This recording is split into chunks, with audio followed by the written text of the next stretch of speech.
which is fair if you don't know buyback.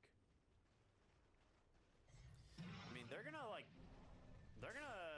poke a little bit, see if they can find someone coming out of the base, maybe.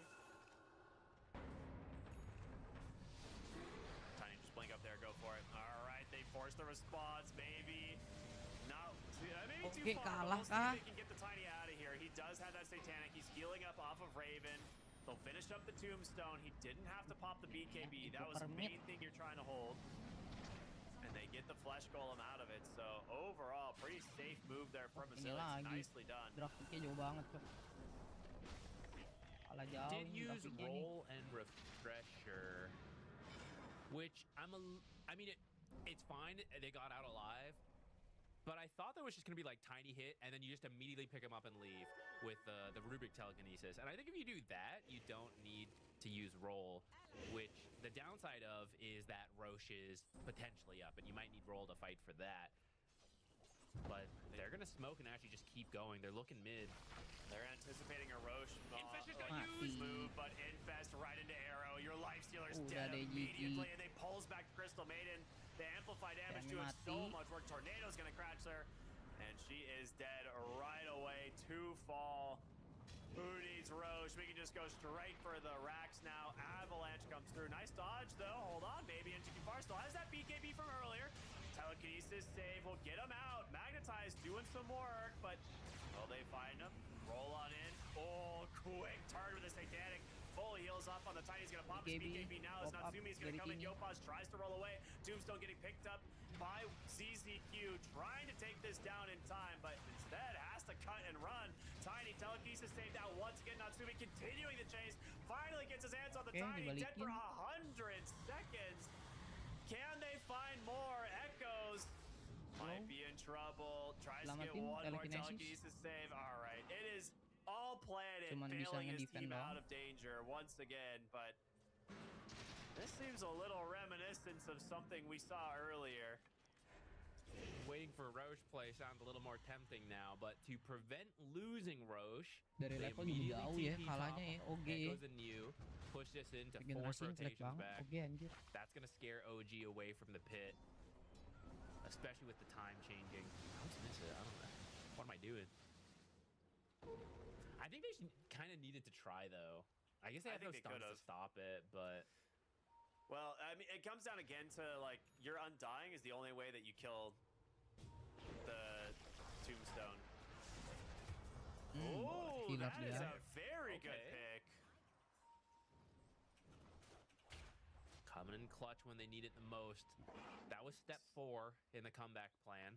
Staggering any deaths right now is enormous. They will have buyback, and they do have the TP to the outpost here on the Radiant side, but if they get anything else with Skem, he runs in. He's going to find ZZQ.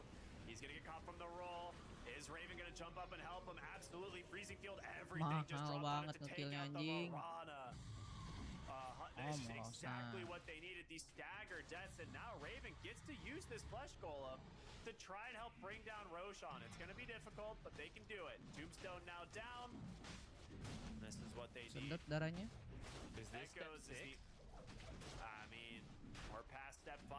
It might be 3rd Roshan, Aegis Cheese Refresher, another banner. You need Yopaj to get to 25. I think this is like the big deal.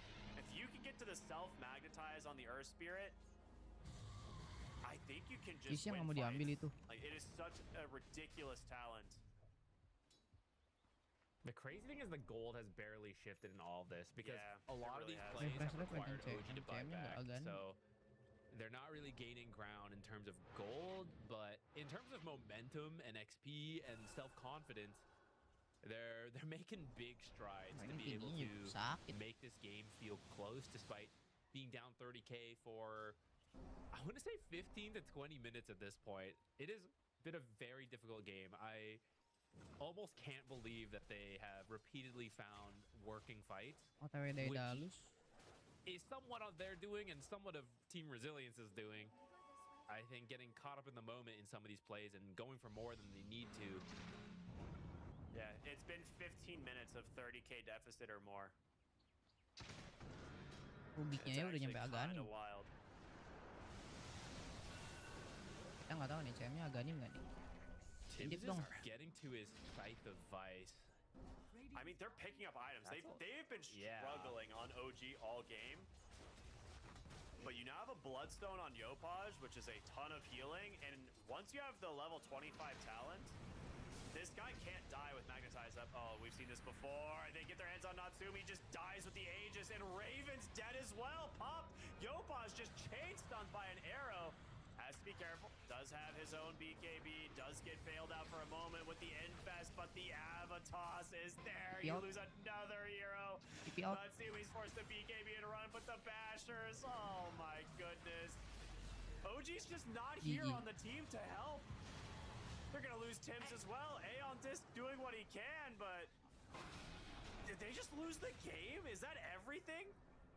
Dieback on the Lifestealer? I feel like they are in position to help. Like the Blink Tombstone, the Earth Spirit can roll in. There's Tombstone him though. That's what I'm saying. I don't know. I feel like big freezing field from Skem, but the damage just isn't there. They buy back the Hoodwink to do something, but Raven's already popped BKB. This is his second life. He already popped the Ceaseless Dirge. Gets held a little bit with a Lotus. It's just all falling apart. Raven, nowhere to go. Hoodwink's gonna die back. OG down 4, about to be a 5th. Skem for what feels like the millionth time this game about to die to the Tiny. Miskin anjing. That is a full team wipe and Resilience finishing mega creeps top lane with Gengsi cowok ngomong GG anjing. Just they struggled a little bit to close this game out, but they have been in the lead since the 10-minute mark. Damn, OG made it to step 6, but I think there was like 40 more steps to go. Kalah cok OG anjing. I think they could have kept pushing it though.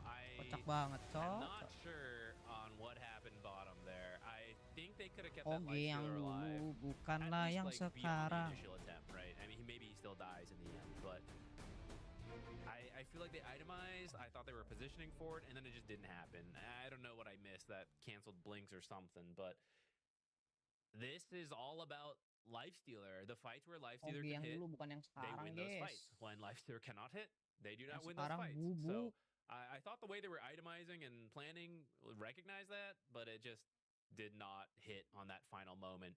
And it was a lot easier for Resilience with the Invoker split push, multiple ways to initiate. Sekarang the head-to-head was not easy, Tiny to Lifestealer, but you just avoid that. Handle all the other heroes, and then you can take out the Lifestealer. The other thing too is like I was talking about this Bloodstone on Yopaj. I was like, okay, like I get the idea behind it. Once he's level 25, the Bloodstone is pretty nuts.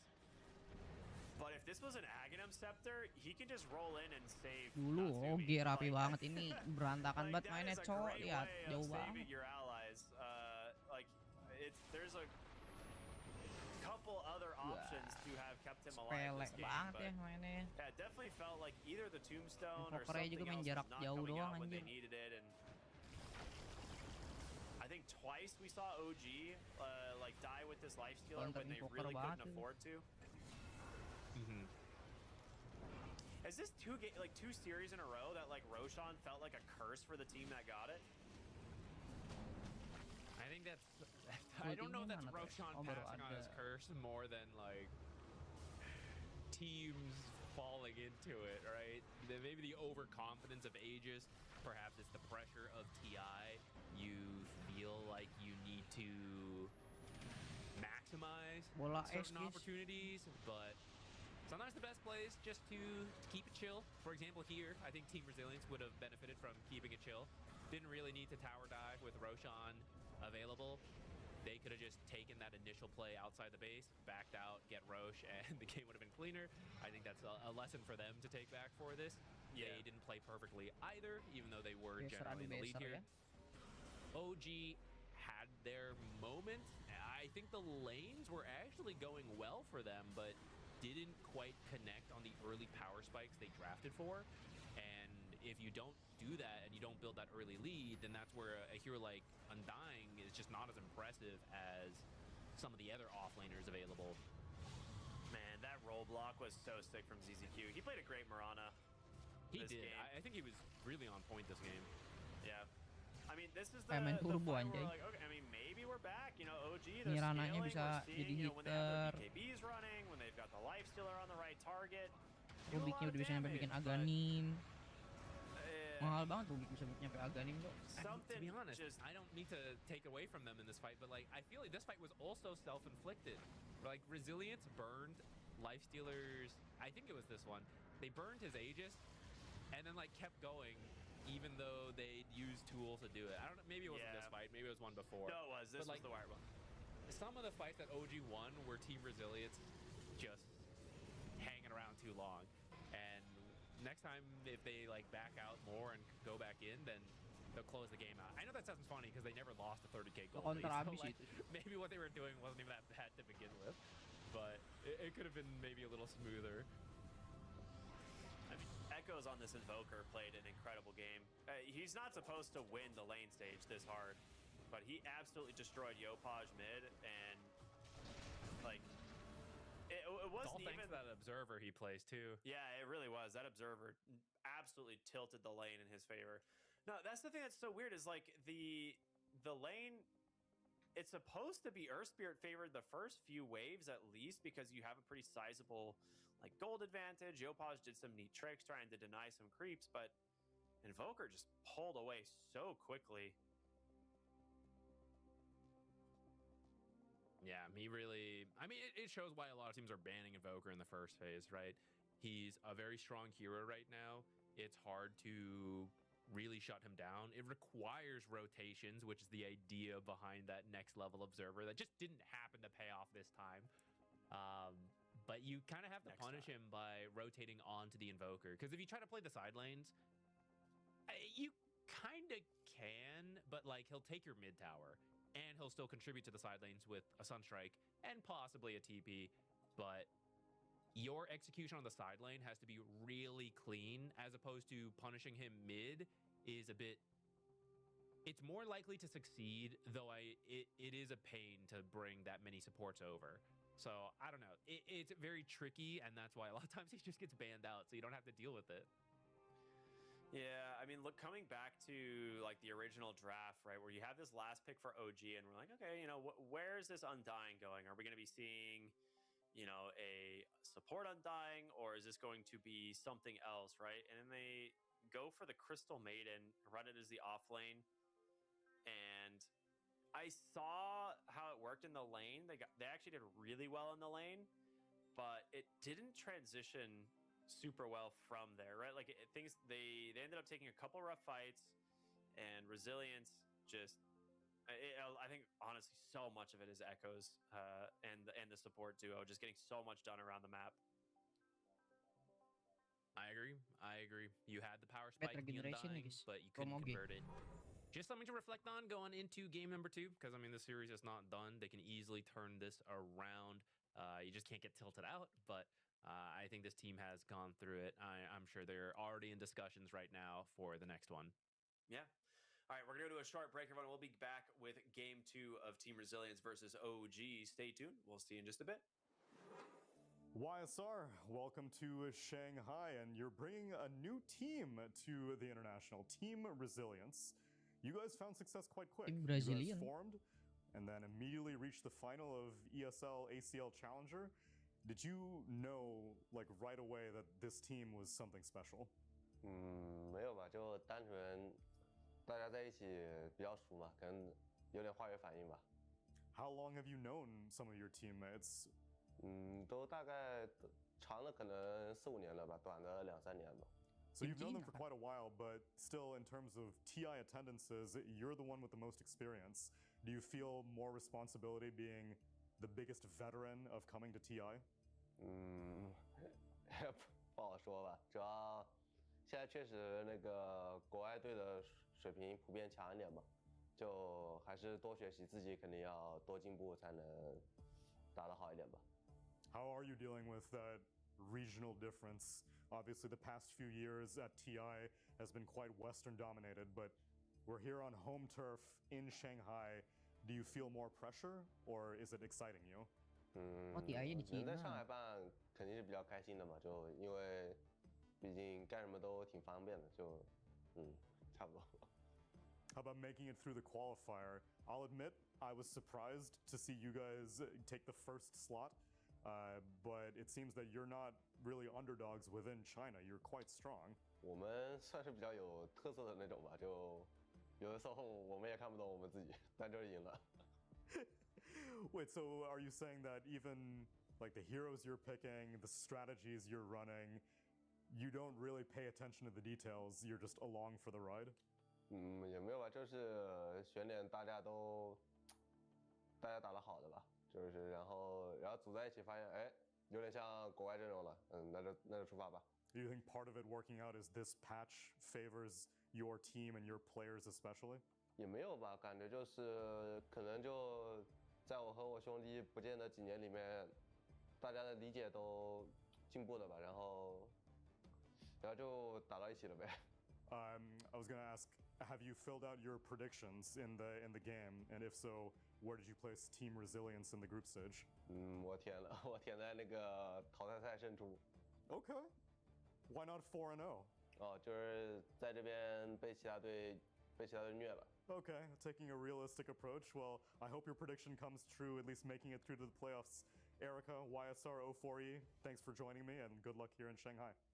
Yeah, thank you.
Position 4 as a carry, even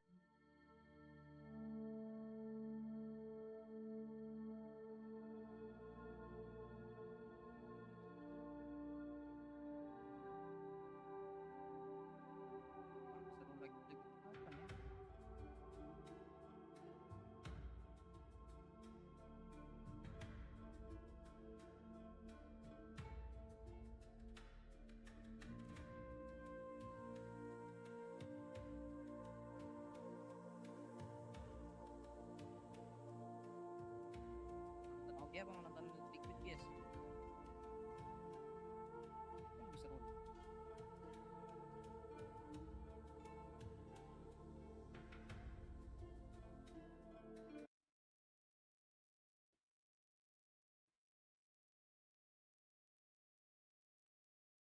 Get that one away. We're not so sure about that one. It's a very good hero against the Wind Ranger. She doesn't get to ult you almost ever up until a point where she maybe like has Satanic, but not going to be interacting too much with the hero because she does kill herself on the retaliate damage. With Slugger, it can be a bit more engaging because you get that extra bit of a damage coming out, and they do have a couple of saves as well on side of Liquid right now. You have Tusk with the Snowball, Stampede on top of that, Kick from the Earth Spirit, quite a lot of things, but quite a lot of melee heroes as well. And it's the Banish versus Bane. Yes. You Snowball guy instantly ends the grip no matter what, so I like the save versus both the Bane and the Win. Assuming, I think this Win is probably going to be in that support role now. You take a new carry, seeing your lane, you know it's Centaur Hoodwink. Yep. There's not necessarily like amazing heroes versus that, but I would lean towards like a Terror Blade, something just like very solid, stable. There's like a Lifestealer is decent, but I don't particularly like it versus the Tusk with a punch like built in. What would your thoughts be on like a Morphling? I know that's a Yatoro special. How does that go against Centaur, do you think? I mean, it's fine. It's decent. The hero's definitely weak. And I think honestly one of the strengths of the heroes that you need are games where your ult has value, like turning into some guy in the team fight you're playing versus like a Lifestealer carry, something with Rage. Or this game you can turn to the Centaur and have like one extra stun for your team, but it doesn't give you that like, this is a reason to pick the hero. This is really good to pick the hero. I'd rather him, even like something like Medusa, just this like kind of more standard late game carry, even like a Sven, just something that is going to win the game eventually rather than that kind of like more skill based, not like skill, but. Are you saying Yatoro's unskilled? I don't think that's what I said, unfortunately. Sorry, I'm just hearing what you didn't say. He's a very skilled player over there. But because he's so skilled, he has that massive hero pool. Yes. So they're actually going to take the offlane hero of Underlord right now. Something really good versus the Tusk, versus the Earth Spirit, versus the Centaur. Particularly the Tusk, I want to give a big shout out because, like we said, can't snowball. You can't snowball, right? So it's like you grip and then you drop the root on the ground, and the Tusk can't blink in to snowball the Fiend's Grip. You need the 6,000 plus gold or Blink BKB, or you need like some like insane positioning. You could try to like angle through it, but it's like it makes it like so much more awkward for Tusk. It doesn't just have this simple like, oh, I blink snowball, everything's good. No, very good against like in general area where they can take the fight. The percentage-based damage is going to be extremely good against Earth Spirit, who has insanely high strength gain. Same goes for the Centaur. So this type of like, they have magical damage. They have very good scaling so far inside of Team Spirit. So does Liquid. Like they have good objective taking with Roche. You have tag team, so you're never going to be lacking damage. But same goes for Spirit. Whenever you see Slaughter, he can easily take Roshan. He can easily take Tormentor on top of that. And I want to see how Liquid's going to read this, where this Wind Ranger is going to go, because I feel like they want to shift this to position 4 after seeing the Centaur, after seeing all of these heroes who can be quite annoying for Wind Ranger, and they are banning out Templar Assassin. I would assume it's going to be a Windrunner support. I think that it's like, yeah, you can pick into the center, but it just feels so bad in a one-to-one matchup for the whole game that it's like, it makes way more sense to be like, Wind 4 is fine. I'm not the biggest fan of it, but I think in terms of this, like, you force them to maybe pick the Centaur. Maybe you do have a counter pick of something, and you have a fine 4. It's a way to get past the draft instead of having. Sometimes there's like hiccups in the draft where you feel forced to pick a hero and you pick something mediocre. I think Wind kind of can skip that by having a good carry or just an okay support. I think Spirit also, they probably want to combo with the Slaughter amp damage. They probably want to go for this heavy physical, instant burst lineup that we've seen a few teams do, and they're like maybe they're looking Clinks, maybe Drow. I mean, they don't have the melee pause 5, but Bane's basically a melee hero. He likes to get in there. He likes to trade brains up. He can secure most lanes for most carries. I feel there is the Lifestealer ban that you were talking about. Yeah, it's still good. It's just sometimes it feels way worse to have to play it with a BKB piercing stun.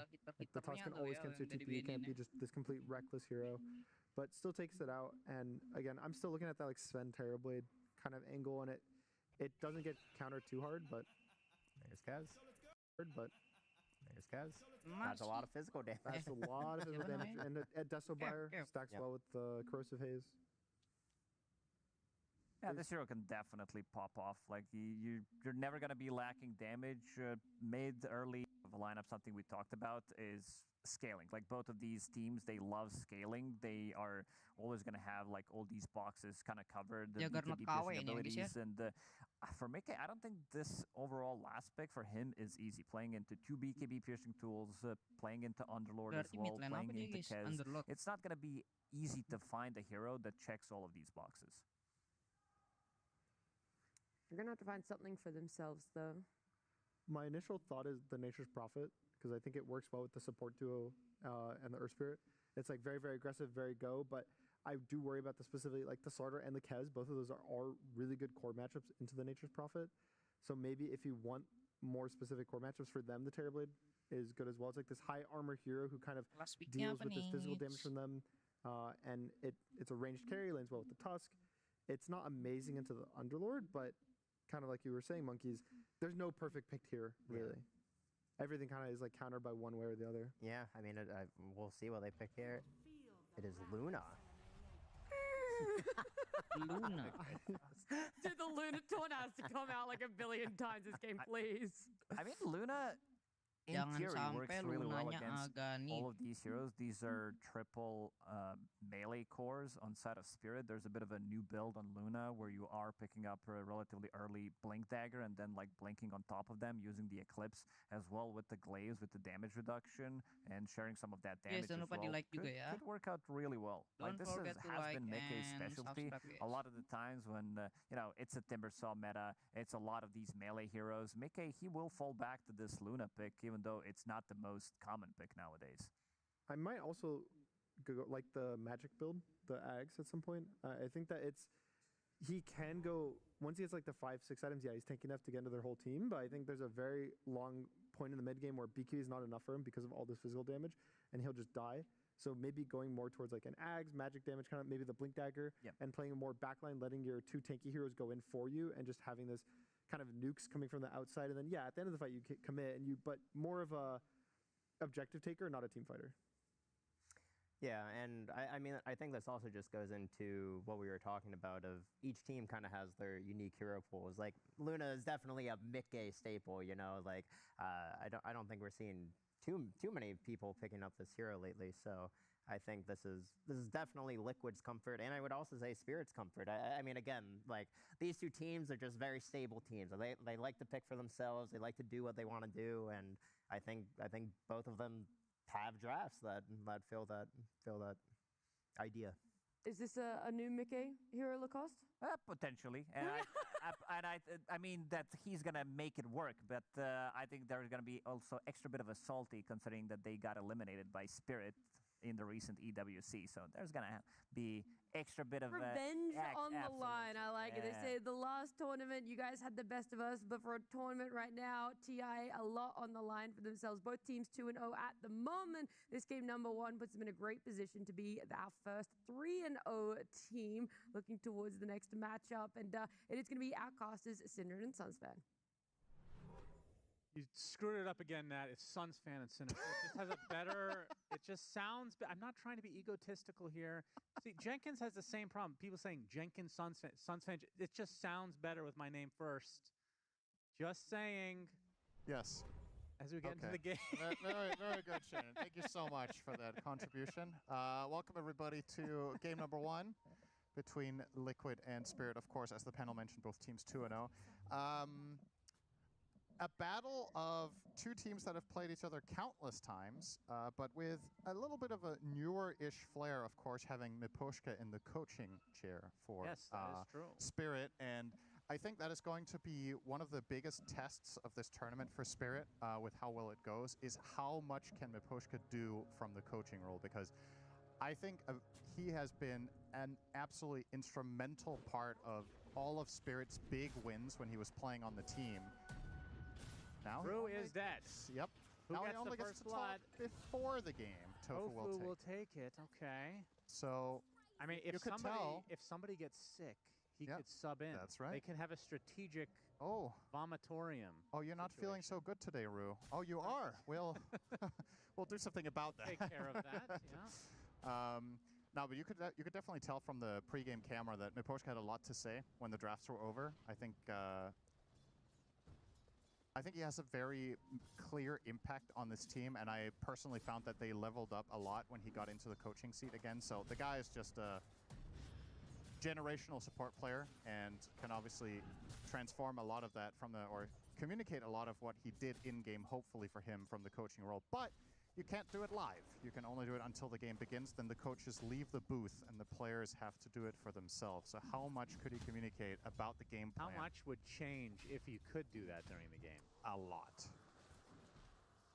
Interesting to think about. I believe there were 1 or 2 tournaments in the history of the game where coaches were allowed live. Maybe it was very only brief. 1. And I only remember 1. I don't remember what it was though. Yeah. Yeah, we get to see a Luna Played by Mickey, one of his old classics. We don't get to see it too often anymore, though. What do you think about this pick? I'm not convinced, actually. I think a lot of the elements of the draft for both teams I really liked.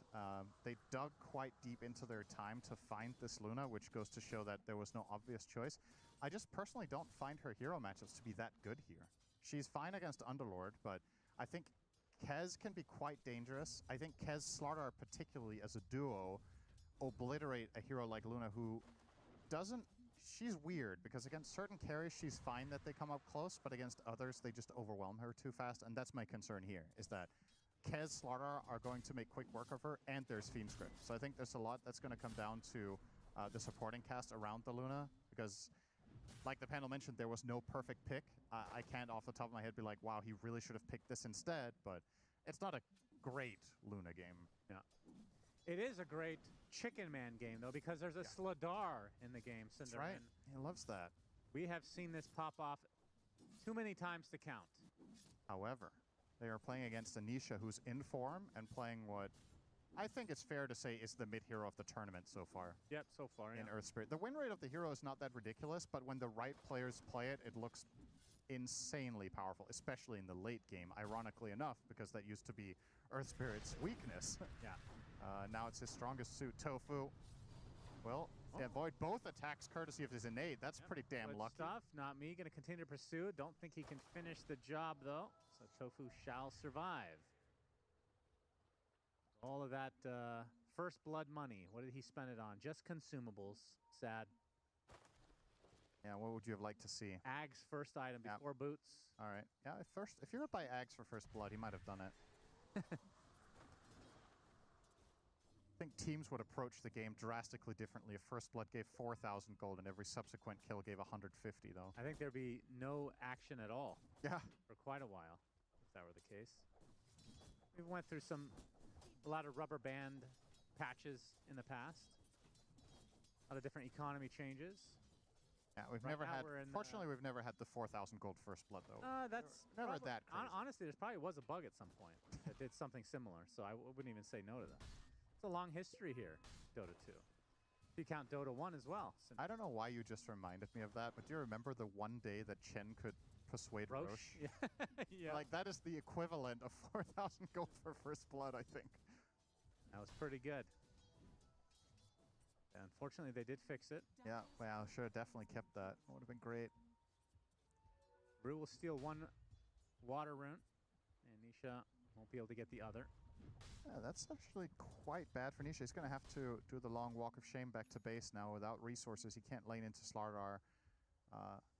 As, I guess, expected, you know, Slardar does very well against a lot of melee heroes, but Earth Spirit inherently tanky and farms very well with his spells, so Slardar can't really box him out. Does he still have the highest strength gain in the game? Or one of the top? Spirit? Is it top 5, maybe? Yeah, definitely top. He has 3.8. It's super high. Okay, it's probably Centaur's 4, I would guess. Centaur is 4.3. I think Treant is also up there somewhere, but Earth Spirit definitely one of the highest. Taro. Blocked in a bit. Won't lose any CS, though, as a result. We'll be going for the Mage Slayer build. We see slight variations here and there with Kez, but typically will be the Mage Slayer into the Deso as the cookie cutter. Yeah, you have effectively you have two choices when you play carry Kez. You either get Mage Slayer or get Battle Fury. I don't think there's any other option that's good enough. And in this game, Mage Slayer is just a complete gimme because the active, or the proc of it rather, is just so valuable. There's 3, arguably 4 heroes that it's really good against. Earth Spirit, obviously #1, but even a hero like Centaur does a lot of spell damage. Luna, speaking of Luna, Mickey got caught out. It's blocks coming in, nasty damage. That second proc though, as Mickey will survive just barely. That was expensive though. But you're right, it's all spell damage. Mid laner, all magic damage. Centaur as well. Luna is a mix. So the Mage Slayer is going to be extremely good this game. I think Mickey misclicked. This is actually a rather big mistake, if true. His courier has a Mango and a Gloves of Haste. I think that Mango is meant to be a healing salve. Oh my goodness. Because he is running this lane on 250 HP currently with no regen. And he's sending out a Mango with 60% mana. This is a very rare mistake, but I can't imagine this wasn't meant to be a salve. Let's see what he does with this mango. Oh, eats it immediately. Doesn't Okay. want anybody to see the shame. Yeah, that's good. It's probably good for team morale. I eat my shame too, actually. You have no shame. That's why I eat it, so I don't have it anymore. Yeah. It goes away. Okay. You eat it. Bushwhack. Collapse on maybe not the prototypical collapse type here. He can't steal any Aegises with this guy. That'd be very difficult for him. As Tofu, no second proc this time. This combination of heroes actually does so much damage. The panel was talking about how Wind Ranger 4 isn't the greatest, but with Underlord, you actually have a great setup and a good friend to pressure with. Raptor dance onto Ace as the Corrosive Haze makes him very much so not tanky. As Yatoro looks to finish the job. He'll get it. TP support, though, in the form of the Earth Spirit, as Not Me takes the Shrine on the other side. Nisha has no roll, so he can't even chase them. But they get both Shrines on Spirit, by the way. Yep. Off to a great, great start overall. I definitely favor their lineup I would say if they're even slightly ahead in the mid game. Once again, because I have my worries for Luna. And her two biggest problems are the top 2 net worth in the game right now.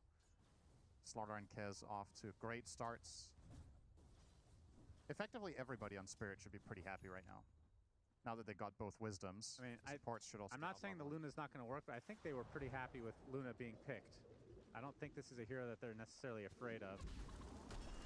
Get the crush now onto Nisha, trying to do something with this 8-minute power rune. Gets nightmared back into the fray, though. It gets taken off in the Stampede to help get away. Oh, crush misses completely from Laurel. How did that miss? Boxy only level 3. Oh my goodness.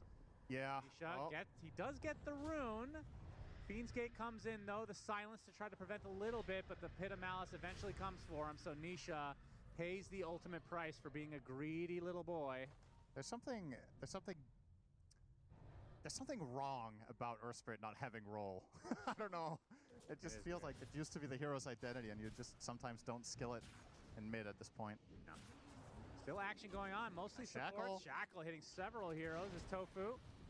Trying to run away, but the bash keeps him in place with the crush to finish the job. Boxy on the run again. Level 3 hero. Stomp comes out from Ace, but the Raptor dance to follow. It's a lot of damage applied to the Centaur. Do they have the follow-up to finish it? It's going to be close. The power shot hits, and Yatoro gets the kill with the damage over time. Beautiful. Finds Boxy as well. Could not have gone better for Spirit. That was actually just completely flawless. Yatoro dodged the stomp with the invulnerability frame of Raptor Dance. Then they hit a clean power shot from an off angle, and both of them died to the Kazurai Katana bleed. Really, really nicely done from the side of Spirit. And this is going to start creating quite some distance now. Yatoro up 1,000 on the Luna. And the Underlord also up 600 against Centaur. Laurel's able to pressure the tier 1, despite being a Slardar. Another Nightmare. No grip from Rue quite yet. The Raptor Dance comes out with the Echo Slash as well. And Ace taking so much damage. Has to use Stampede just to get away from this chicken. Meanwhile, mid lane, first Magnetize onto Laurel. With the supports teaming up, they should be able to tick him out. And tick him off, for that matter. Runs in to die to the tower to try to give less gold to Nisha.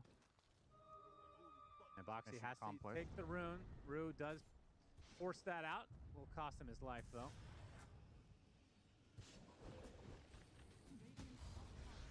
Just making them work for it a bit. This is, Yatoro's nearby, looking for an opening potentially. Thinks better of it, though. I think Spirit were debating actually turning that with an Underlord ulti. This is something you always have to be wary of as Liquid when you go on these long chases, is effectively the enemy team does have one more and then the numbers showing on the screen. Oh my. Corrosive Haze, just such a good spell. Just absurd. Especially when you team it up with likes of Kez later in the game. Mask of Madness now for Mickey. Not many heroes buy this item anymore in the current meta. Feels like it's mostly just Luna and Sven that ever really run it. Yatoro, we've seen this before. Not able to dodge the stun this time. Ace now has to take the pressure from the Mage Slayer.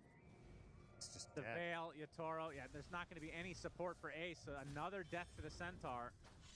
And Yatoro just having a completely free game on Chicken Man. Boxy in the mid lane will eventually be finished off by Not Me. And the player Not Me. Yeah. Good. Just to be clear. This tower is almost dead as well. Spirit off to an incredible start. Yeah, they're even starting to steal away the enemy triangle here. Yatoro gets to access space that Kez usually doesn't get to take this early in the game. But when you win your safe lane this hard and you take that tower, you can get down to that triangle area.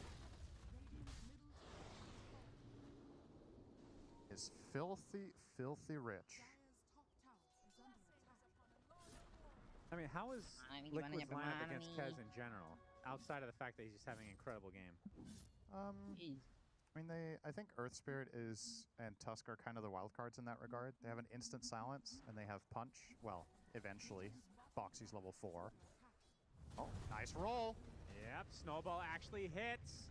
Meant the Magnetize and the Sharpshooter. Laurel is dead to rights. TP's a little bit too slow from the Spirit side. They will get a trade as Boxy did hit level 5 in that engagement. He will tick out to Yatoro again to the Mage Slayer.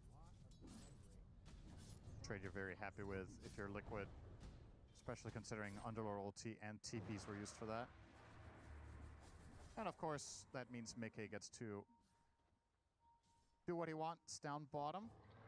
Stampede again. Ace is having himself such a rough time. Fiend's grip and the Chicken Man can be there to help destroy the half-man, half-horse. It's level 7. Oh, he just got 8, excuse me. Level 8 on Centaur. Kez is 12. Yeah. This is about as stompy as a lane gets at pro level nowadays. He's being doubled up by Yatoro. It's almost the entire net worth lead is in one lane. That's true. Kind of crazy. Look, aside from this, Liquid are keeping up quite well, but what can they do against Chicken Man? Isn't it ironic that this hero got banned against Liquid 5 games straight, and then they get it, and he gets owned? True. Kind of funny. See if Ace can somehow recover this, but this is a tough position to play the Centaur. Look at all these TPs coming in from Liquid. They do not want to lose their Wisdom Shrine again. Toro would obviously be the best case scenario to get that kill. We're going to go on to the Bane instead. We'll be able to clean them up, and that should be their Wisdom Shrine. Spirit, they can get away with everything, not that big of a deal. As Collapse gets the opposing one. Collapse is also level 12. There are 2 side laners are level 12, and their mid is level 9. When does this ever happen? What the hell? He's supposed to have, at least somewhat comparable experience playing a solo lane. That's very unusual level distribution here. But it's going to work out great for them. And of course, player personality-wise, Laurel great at playing from behind and giving more space to his teammates. So I'm sure they're happy with it. I'm going to find the biggest opening. Absolutely. Laurel able to close the gap. Even Collapse coming in with that Fiend's Gate. They get the big kill on the Mickey. Question is, can Liquid get anything out of this? Focusing on Not Me, but he's got that win run. He is super fast. Right, now Nisha might be in an all awkward alone. spot. Corrosive Haze is on him, so he does have to be a bit careful with Fiend's Grip. And look at the rest of Liquid. They're going to have to just give this up. So 2 big kills for Spirit. The second one completely handed to them on a silver platter. That is bad news. This is getting out of hand real fast. It really is, because, yeah, sure, it's a 5K lead at 15 minutes, which is already a lot. But again, looking at the lineups and the overall flow of the game, when the Dire lineup is ahead, it should be a formality to take Tormentor and Roche. And now, then we're not looking at 5K anymore in 5 minutes. Then we're looking at 8K and an Aegis. Liquid really have to start getting something going their way, connecting a move. Finally, Tusk gets 6 after 15 minutes. God, that's crazy. This has been a rough one for Boxy. Bottom lane, Not Me is going to... if he avoids dying to Nisha here, that's another failed attempt from the Earth Spirit. And looks to actually get... He is getting out. 4 Liquid heroes down here fail the mission. And the tower will almost fall as well, which is what Not Me was busy focus firing. It's just nothing going right. No. For the Water Boys. Toro has his Deso. Very fearsome creature this chicken is. Gonna get the grappling claw off. It looked like he was stunned while he did it, but of course Kez can do anything as Nisha will pay the price of facing the chicken. Yep. Toro gets his first stacks now on that Desolator. Boxy, Fiend's Gate finds him. My goodness. Just getting out of control. I mean, that is an Aghanim Scepter already for the Underlord. Collapse. We've seen the power of this already in that last series. Second Deso stack as well for Yatoro. He's involved already with it, so that's going to start ramping up. Not done yet either. Mickey being pursued. Oh my goodness! Well, honestly, it's a good ulti. Otherwise, he dies. So I mean, it looks stupid, but yeah, maybe you're right. He kind of has to try to fend them off. Now the roll in, not gonna hit. Nisha. Looks like he'll get the magnetize, and the Lucent Beam slows down Not Me. Looks like he's gonna fall eventually. So Liquid feels like they have to rotate constantly to try to counteract this constant action from Spirit. Yeah, I mean, finally they get something, but it's a support. And now, Nightmare into Crush. Oh my God. It's fine. Yep, Corrosive Haze opens up Chicken Man. He is on another level right now. Usually I'd make a KFC reference. This is more like Cane's. Got to step it up, Cinderin. Okay. Higher tier chicken. Okay. Should remember that. I'll remember that. What did I say? That is an insane... How do they have this wave? Wait, what happened? Oh. Rush initiation onto Nisha. Echo Slash to follow, trying to get out. The roll is going to be successful. But look at Spirit here in numbers. They are very scary right now. They get the Nightmare onto poor Boxy. Has the snowball, but he's going to fall eventually. And yeah, the grip onto the low ground. Ace takes the tumble. They even find a squirrel on the backside. So Tofu will be the next to fall for Liquid.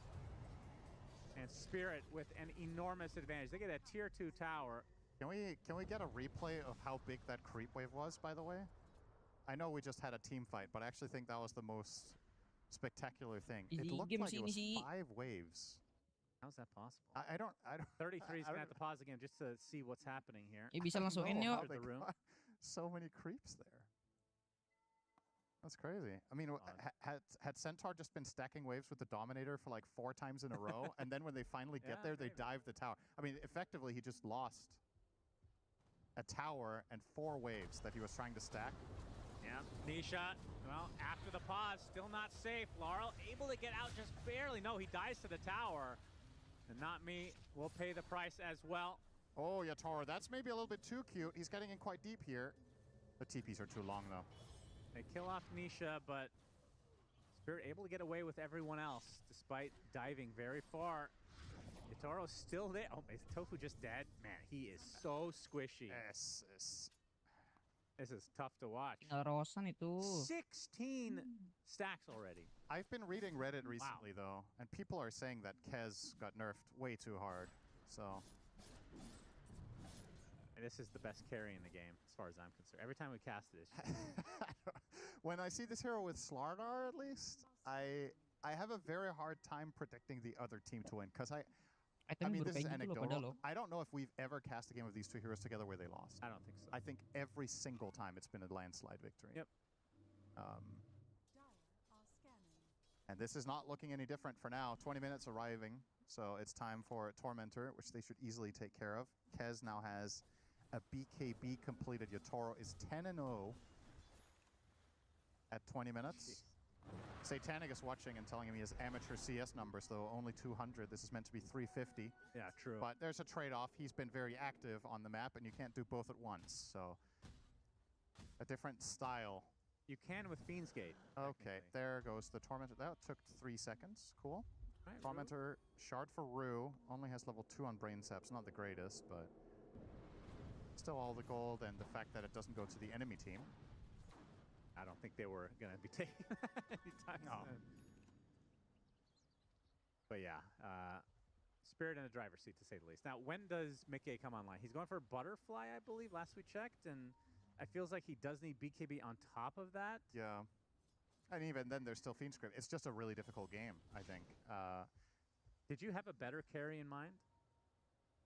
I couldn't on the spot tell you a better choice. I just don't think Luna was fed. Oh, Ace, nowhere to go. Good Fiend's Gate placement. Ace will tick out as well. They're gonna find a squirrel again. So 2 dead, just like that for Liquid. And the tier 2 tower and probably Roche. I mean, I'm not sure if it would have been good in the game because we don't see this hero anymore, but first thing I think of against a minus armor strat, let's call it, is high armor heroes like Terrorblade. Yeah, he was mentioned as well by the panel. He was available. Okay. I don't know if TA was banned, because I think TA could have also been an option. Yeah. I think she lanes fine into Underlord, and she can actually survive Kez. I don't even know if this is a Luna issue. Like, she hasn't even had time to do anything yet. No. Right? That's the other thing. Yeah, I mean, we can talk about the Luna. I think Mickey has done a pretty good job. They've just been destroyed everywhere else. So. And if that was a TA instead of a Luna, I don't think anything changes. Yeah. In the way in which they have lost, the carry is not responsible. The only thing would be if they could have found a carry pick that would have destroyed Collapse's game to such an extent that he would have needed help, and then resources would have been pulled from elsewhere on the map. But I don't know if that hero exists. I think absolutely destroying Underlord Windranger with a carry pick last pick here, I don't think you can do that. Nice little casual Chasm Stone on Collapse, so those Pits of Malices are massive. He almost has Shivas already. It's 22 minutes. It's really, really farmed. Not the best Shiva's game defensively. The armor is actually not that valuable because the vast majority of Liquid's damage is magical, but it's so funny that, anyway. Yeah, you look at their line, oh man, it's all magic, 0 pipes. Yeah. The item just doesn't exist. Like, when do you buy it? Because we do see it every now and then. I think. But what tips it over the edge? Well, we saw Vision buy it last series on their Dark Seer. I think it's a matter of your perspective of, are we going to play teamfights right now where defensive capabilities are the most important? If not, pipe kind of falls off, right? Maybe there's like a subset of heroes you almost always fight against, like Zeus, because then it's relevant the entire game, but there's not many. I think Collapse could have actually considered Gleipnir this game Udah kalah jauh instead of sih. Shivas. But it's still a feels good item regardless. Gue pikir mending Puskara yang ini tadi sakit. Well, 3.5 minutes on Aegis for Yatoro. Supportnya bedanya 3 level, put in. He's working on the Aghanim Scepter right now. There's only 1 tower remaining outside the base. This is not usual in this patch to wipe the entire map in 20 minutes of all structures, but here we are. Spirit will finish that too, and the Ags will be completed after the tower. Sih udah sakit banget ya. How confident he is that they're not getting pushed on Cinder. He uses the fortification on a single creep bottom. Yeah. Just secure the tower. Foxy's dead. Killed off. Okay, he gets the play, but clips, but it's going to cost him. As Mickey trying to run away pretty damn fast, but this is too many heroes to work against. Lotus Supply, not going to matter. Collapse gets the killing blow. Nisha showing off that Lotus. We'll be going for the Ghost Scepter next. Toro already 20 damage on his Deso. It's gonna max that bad boy out. It's actually slowed down. He had 16 within the first 3 minutes of buying it. Siapa tuh yang invite? Crazy. And I'm trying to look for Bright. Hang on. Nisha. One-on-one against Not Me does find him. Yep. Siapa tadi yang invite? An important kill for Nisha, because now in the post-game screen it looks like he's higher level than the enemy position 4. It's level 13 before that to the 14 of Not Me, which should just never happen. Nisha. Gonna have to settle for the squirrel yet again. Easy. It's tough to find the silver lining here for the Radiant lineup because I think it's so timing dependent and the timing was missed. Oh, Nisha's enjoying this gate area. All right. Another little snack for Earth Spirit that will give him level 15 talent. I guess what you do is you try to stall out the game until Mickey has BKB, and then you need to take one decisive fight where things just go right. So for now, Chicken Man, he gets the mark. He does, doesn't want to pursue. Although, roll coming in from the other side. They get the connection onto Kez, half HP. This is the Aegis. They will burn it. He is good start for Liquid. Alone. For now. You say that. Fiend's Gate coming in. They collide with the roll. Yatoro pops the BKB, now can go to work. Look at the damage coming out. The Eclipse coming out as well from Mickey, trying to get out of this pit. It's not going to happen, though.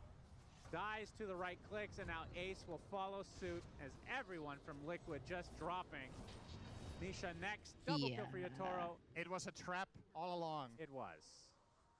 And I mean, again, one of the best ags in the game is Ira. Kamu udah sembuh, Ira. Just crazy good. Shout out to Cinderin for suggesting that spell.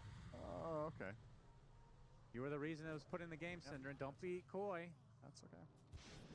Oh, nice nightmare. Well, Tofu will be... And now it's a full team wipe. Yep. Now, right now. And that should be Elena Barracks too, because Kez can also push quickly. Did you know? The only good thing about Kez, actually. Redeeming quality is what I meant to say. Ini tinggal Daedalus, udah habis itu. Feels like he's... I don't know the right way to put this. Watching him, I don't mind it, actually. It's just being in a game with him is... You know what I mean? He makes other people suffer, and that's fun to see. Yeah, it is. Like, if this was Techies, the old Techies, I didn't mind casting it that much. It makes some hilarious moments. You have very high peaks and some lows, of course. That was my most hated hero to cast. To cast? Yes. Because it created the most awkward stalemates that were so difficult to solve for the losing team. So it was very hard to really even imagine a way for them to access the game.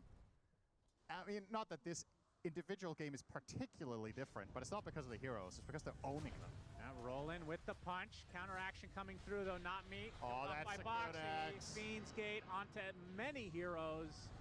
Trying to kill off Nisha. Another hit comes out from Collapse, and this is going to be the death of Nisha. Rolls right on top of the big fat boy. And the Eclipse, though, from Mickey, doing a decent amount, but you can see the farm disadvantage is not remotely close. And Yotaro using that BKB to full effect, dodging a lot. We'll get the free kill onto the Tusk. Honestly, that was pretty good from Liquid. Yeah, they get 3 kills, actually. The end result of this is a 2k gold gain for them. They're going to need a lot more where that came from, but it's step number 1.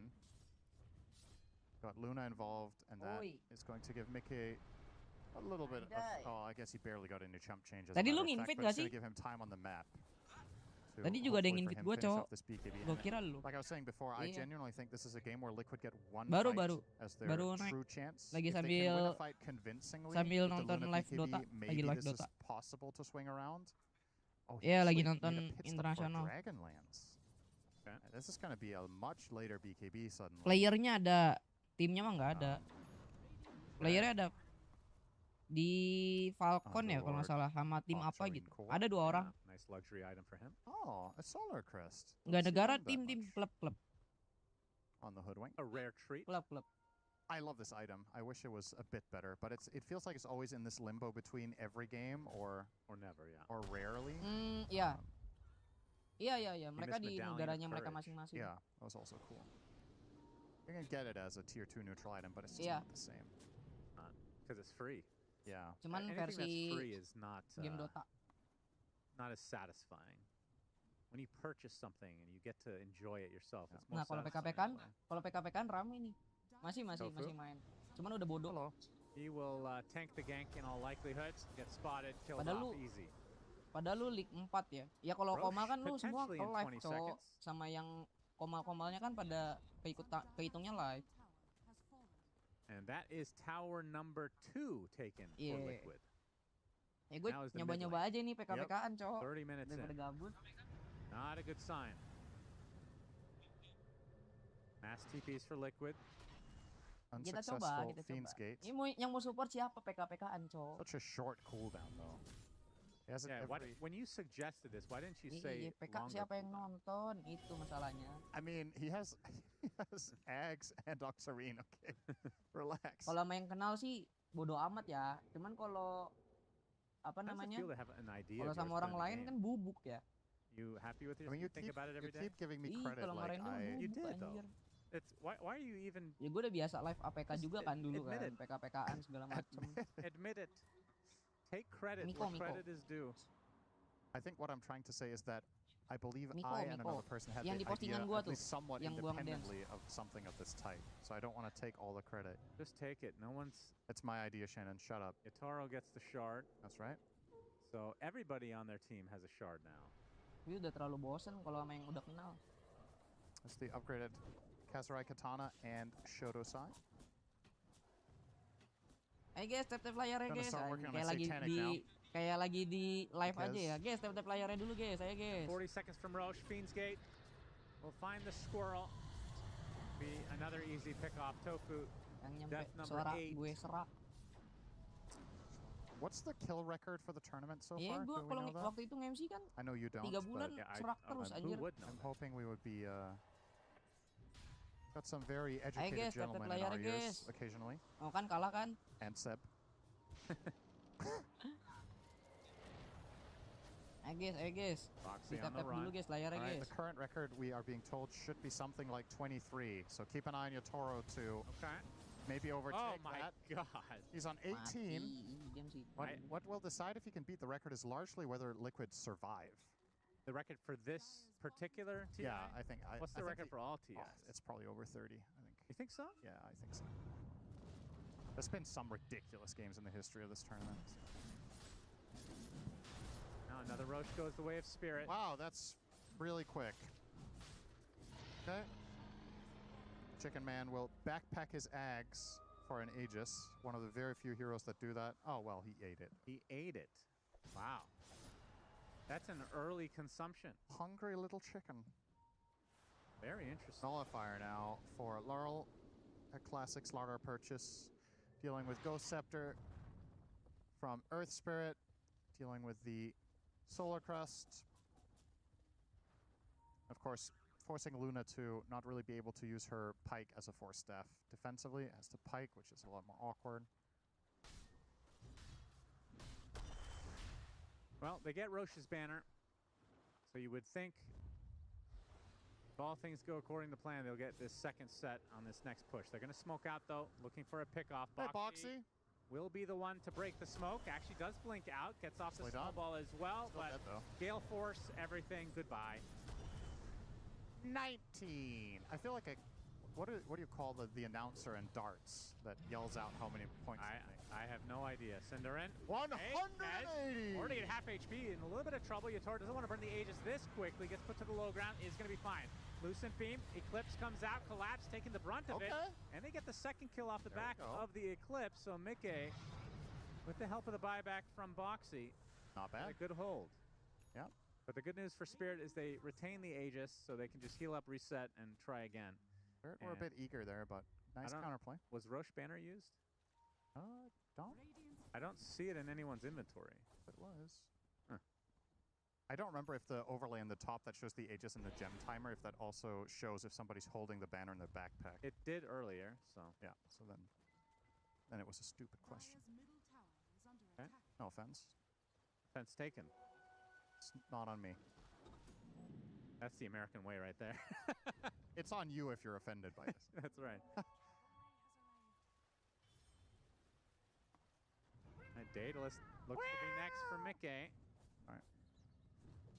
I'm doing it for Nat. If she hadn't said it, I wouldn't have made the sound too, but...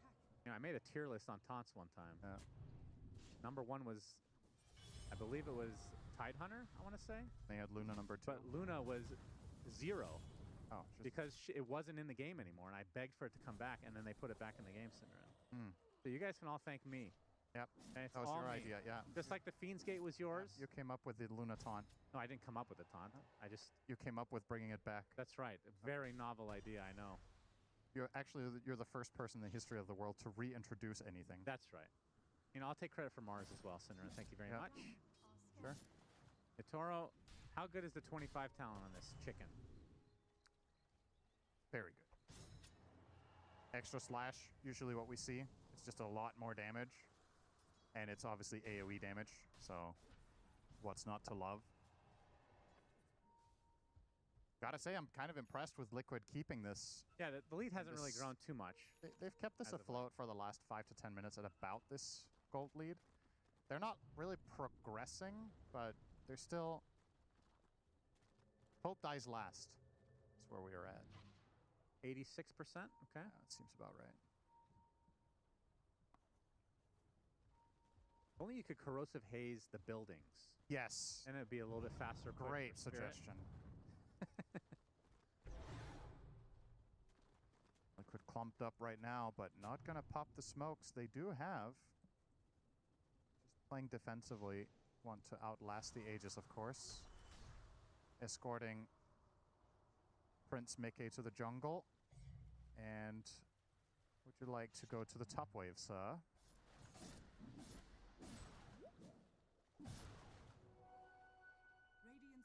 This is old school, that there's an alpha wolf following him. Isn't that just bringing you back?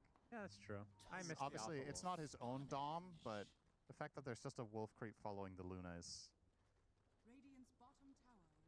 Thing is, playing like this with Dominator compared to back then just feels like the creep's just randomly going to die to some ridiculous collateral damage. Whereas in the past, it might have had a better chance of... Can you save the wolf with cart, or is it only for heroes? I don't know. Even if you can, I don't think he should. You never know, Sinner. It could be the difference maker. Yeah, I would suggest driving in the Luna instead. But what if you misclick on the creep instead? That's true. Then he might do close. Yeah. What neutral has the biggest hitbox? Wow, these are great questions today. That's right. I hold on to the best questions all year for TI. You get the creme de la creme as a smoke comes out from Liquid. I think hitbox is a CS term, by the way. What? That's not. I mean, yeah, it is, but it's not. In Dota, it would be like the selection box, no? No. You call it hitbox? Yeah, it's a hitbox. I'm very confidently incorrect here. Yeah, all right, that's fine. Rue looking to maybe tank the smoke gank. So nobody says selection box. It's hitbox, surely. I mean, I know the term. No, I know. But I'm saying it's from shooters because it's where the bullets hit you. When you say Gondar in Dota 1, his hitbox was super small. You couldn't click it, right? I mean, I guess you wouldn't you say hitbox even then? Yeah, you would. But that's because the different term hadn't been invented yet. I don't know. It's not important. I'll just say you're right so we can talk about other things. Okay. Such as... This is when you say something. Oh, sorry. I didn't know you were leaving it on me. What about Tower Hero? You want to talk about that? Oh, yeah. Great. I feel like you have really good ideas, but the reason you have really good ideas is that you have so many ideas. No, that's not true. I actually don't. Once in a while. I don't have that many ideas. I think the ideas you think are stupid because I'm saying them to be stupid. Tower Hero is good. You think Tower Hero is a good... That's what I was going to say. See? And that is your dumbest idea to date, and you think that one is good. That's right. He can build his own towers. Actually, you've had a dumber idea this tournament already now that I think of it. Okay. Can't remember what it was. But you can't remember because you hit your head really hard today in the bus. Yes. Kind of a stalemate here as Spirit likely just waiting for the next Roche, but even that Aegis didn't do too much for them. They didn't get anything out of it. They got the racks before Roche. Yeah. And then kind of nothing has happened since. Do you think this is benefiting Liquid more than Spirit, or is it about even? I feel like it's about even. I don't really think... The thing is, if it shifts slightly, it's still a heavily Spirit-favored game. So maybe Liquid can get this game from... Not to lean too much on the win percentage or whatever, but let's say it were true that it was 15%. Like maybe they can shift it a couple of percentage points by just stalling and farming and getting something more on their heroes, but I don't inherently feel like they're getting anywhere. Well, they are now, maybe. And Spirit's lineup is not falling behind or getting outscaled. Kez Slardar can win the game at minute 100. So this is true. Big moment if they find the jump here, Spirit. Oh, they're going to jump him. They get a big crush, and Ace just gets deleted. And the Squirrel is next on the list. Tofu dead. 2 dead, in fact. Make it a third with the Fiend script coming out from Rue. And you can see the Earth Spirit just left all alone. Only the single buyback of the 3 that are dead. That was a 4,000 HP Centaur with 40 armor. He has 40 armor? Yeah. Well, he didn't when they went on him. He has Lotus Orb Plate Mail, but they remove almost all of that with Haze and Kez Deso. And he got like 3-shot. Yeah, this combo is good. I don't know why nobody listens to us, Cinderin. 100% win rate when we cast it. Yeah, I would be interested in what the actual win percentage is as a combo, because it has to be high. Absolutely. It looks absurdly good. That's the second lane for Spirit. They're trying to force a buyback here, and they might... Oh, this Glyph. Yeah, they'll probably back off now and play for Roche. Yeah, another minute 20 for that. But another stifling blow. That was about a 5,000-6,000 gold swing. Another item for Kez, another set of barracks. Now we're looking at the 1-digit expectation for Liquid. Would agree with that. What's the digit? 6, I think. Oh. It's not great. It's in the upper half. No, it's 5. This doesn't feel... Do you think they win 1 in 20 here? I don't think so. I don't think so either, but... I would say this is like a 2%er. It'll be all the more impressive when they do it. Yeah. Especially if the enemy team is lactose intolerant. What? Whoosh. Yeah, I didn't get that. All right, Bane is 50 gold away from Axe. Foxy. Oh, Crush is going to miss from Laurel.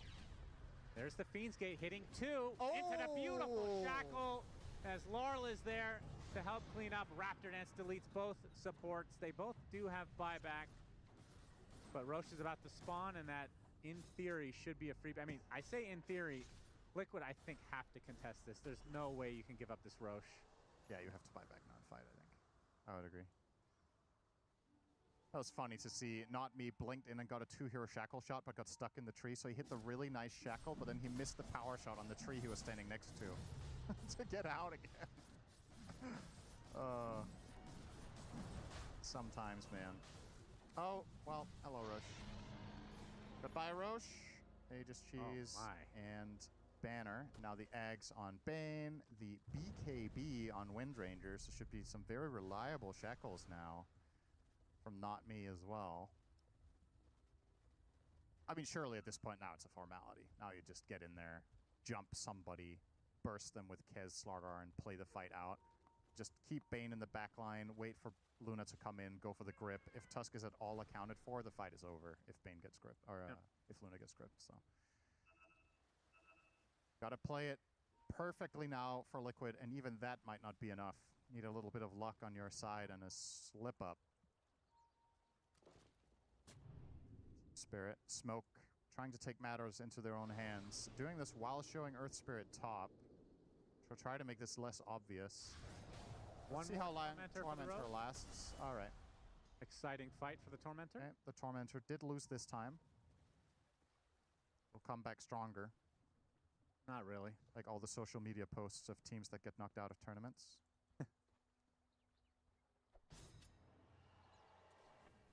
Yotaro with the Aegis. Liquid are close by, looking to pounce potentially. I'm not sure which target they would even want to go on. Yeah, sure, if you can burn the Aegis and then get out, but can you get out? I think the ideal fight is where they kill Bane instantly. I think it's not that easy. Rue has... How's Willy the Wolf doing? Has he died yet? Is this the same wolf? That's a good question. I haven't been paying attention to Willy. I feel like they need to add something immediately. Oh, another item for Kez. Where they add names to the creeps, and then if they die, it just auto-generates to a new one, so we can keep track if it's the same wolf. Because it does matter. Actually, not a bad idea. Thank you. This time. Really important. Well, it's called the Alpha Wolf, so it can't be Willy. Why? Alpha Wolf Willy. Oh, it's... Oh, like that. Oh. How about... No, never mind. Okay. What'll it be, Spirit? Are we going to get in there? I think they're getting in there. In the meantime, Collapse is just farming jungle, and he has Refresher, and he's ready to show up behind the fight. Yeah. Roche banner available here. Not going to use it. I mean, this would be a disgusting Fiend's Gate. Yeah. If they had vision here. They're just fishing for info with the Essence Distiller of Windranger. And if they see the right target, I think Collapse is immediately going to connect. But otherwise, he's just going to keep farming. It feels like it's so hard to play around Underlord when he's at this point. Yeah, it is. Yep, there it is. Fiend's Gate onto Mickey. Lotus Orb. Fiend's Grip. Not even needed. He's even alive right now. The Snowball's going to keep him alive a little bit longer. Laurel in the midst of all this, taking a lot of damage. Pops the cheese, though. Eclipse is shredding through him. He barely gets out. Ticks away eventually, but Collapse is there to get another pit as Mickey, you can see the Refresher comes out from the Underlord. Buyback instantly from Mickey. Toro now getting gone on, but this is the Pit of Malice that they can use as protection. Just keeping the rest of Liquid at bay. Meanwhile, Nisha focusing on the back line. Yatoro's going to finally help out a bit as Nisha gets to the south side. Yatoro attempting to pursue. He'll find Tofu instead, I think. Tofu will be the collateral. He's going to bleed out? Yeah, he is. Yeah, ticks away. Oh, he died to Enfeeble. They have triple buybacks here for Liquid. But still, they have not burned this Aegis, is the issue. Okay, they're just going to give this up. No buybacks. Okay. Yatoro will get the melee. There's the triple buyback. He's going to focus everything on this Kez. This is going to be life number 1, though. Get the punch on the back line. Bane not going to be able to help out too much. There's the grip finally being used. The Aghanim Scepter is going to be a full duration, but the cart comes out to save the Earth Spirit as Yatoro trying to do a lot of damage here onto Mickey. Raptor Net's not going to do too much. Good job from Liquid. They will be able to take out Chicken Man, but still heavy cost. They get 4 overall, but only a singular barracks remains, and it's the ranged variety. And that's a triple buyback used from Liquid. Nice hold, though. I mean, again, do you think that makes a difference? It's still not over. Yeah. That definitely could have ended right there and then, but they strung it together in a good way, made sure to protect the hero getting gripped and actually turning the fight around. Yatoro cashing in his first death of the tournament, going to be very upset about that. Now he's only 26-1. What a shame. There's a decent chance this ends up being the kill record of the entire event, by the way. Yeah. Even if it were to end now, but he probably still has a couple of kills in him, win or lose. Want to see 30. Yeah. Isn't it usually, isn't it called, you call it 30 bomb in CS, right? If you have a really good map. Yeah, 30 bomb. I've had a 40 bomb before. Actually, I've had a 50 bomb. Against you? No. Oh, okay. How dare you? Sure the 50 bomb wasn't you watching a basketball game? Against easy bots. Oh. Oh, boy. No way. No way. Not me. Oh, his name is not me. Not no way. BKBTP, he gets the megas. They just got ratted by a support Windranger. Yeah. It happens. That is. I mean, it's an impossible state for Liquid right now, to be fair. Oh, hello, Ace. Yeah, we'll have to use the Stampede to attempt to run away, but the grip finds him. In collapse, he can potentially get some help from Laurel, who gets the crush onto the Earth Spirit. So Ace does survive. You can see Spirit are being a little bit cautious right now. Want to make sure that these creeps push out, so then Liquid have to make a difficult decision whether to fight or defend.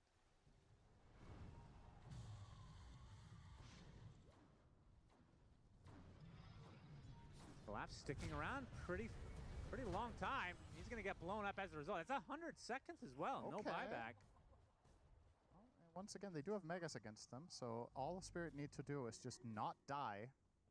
Yeah. And Liquid will have to go back to base. Mickey's not that far away from Divine. Definitely the right purchase here. Assume he's going to swap out the Manta rather than the Pike, I would think, for this. Yeah, that's a tough choice. He could buy it if he sells now. He doesn't have buyback for 4 minutes anyway, so he might as well. Yeah, true.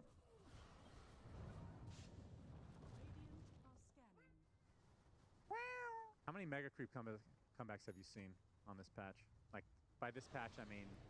In pro games? Number patch, yeah. None, I think. I've seen one. Oh, you have? Which game was that? I think it was, I don't remember. It could have been a dream, I guess. Mickey bought a Moonshard instead of Rapier. Uh-oh. Bro. Uh-oh. What is this? Uh-oh. Are we playing to win or what?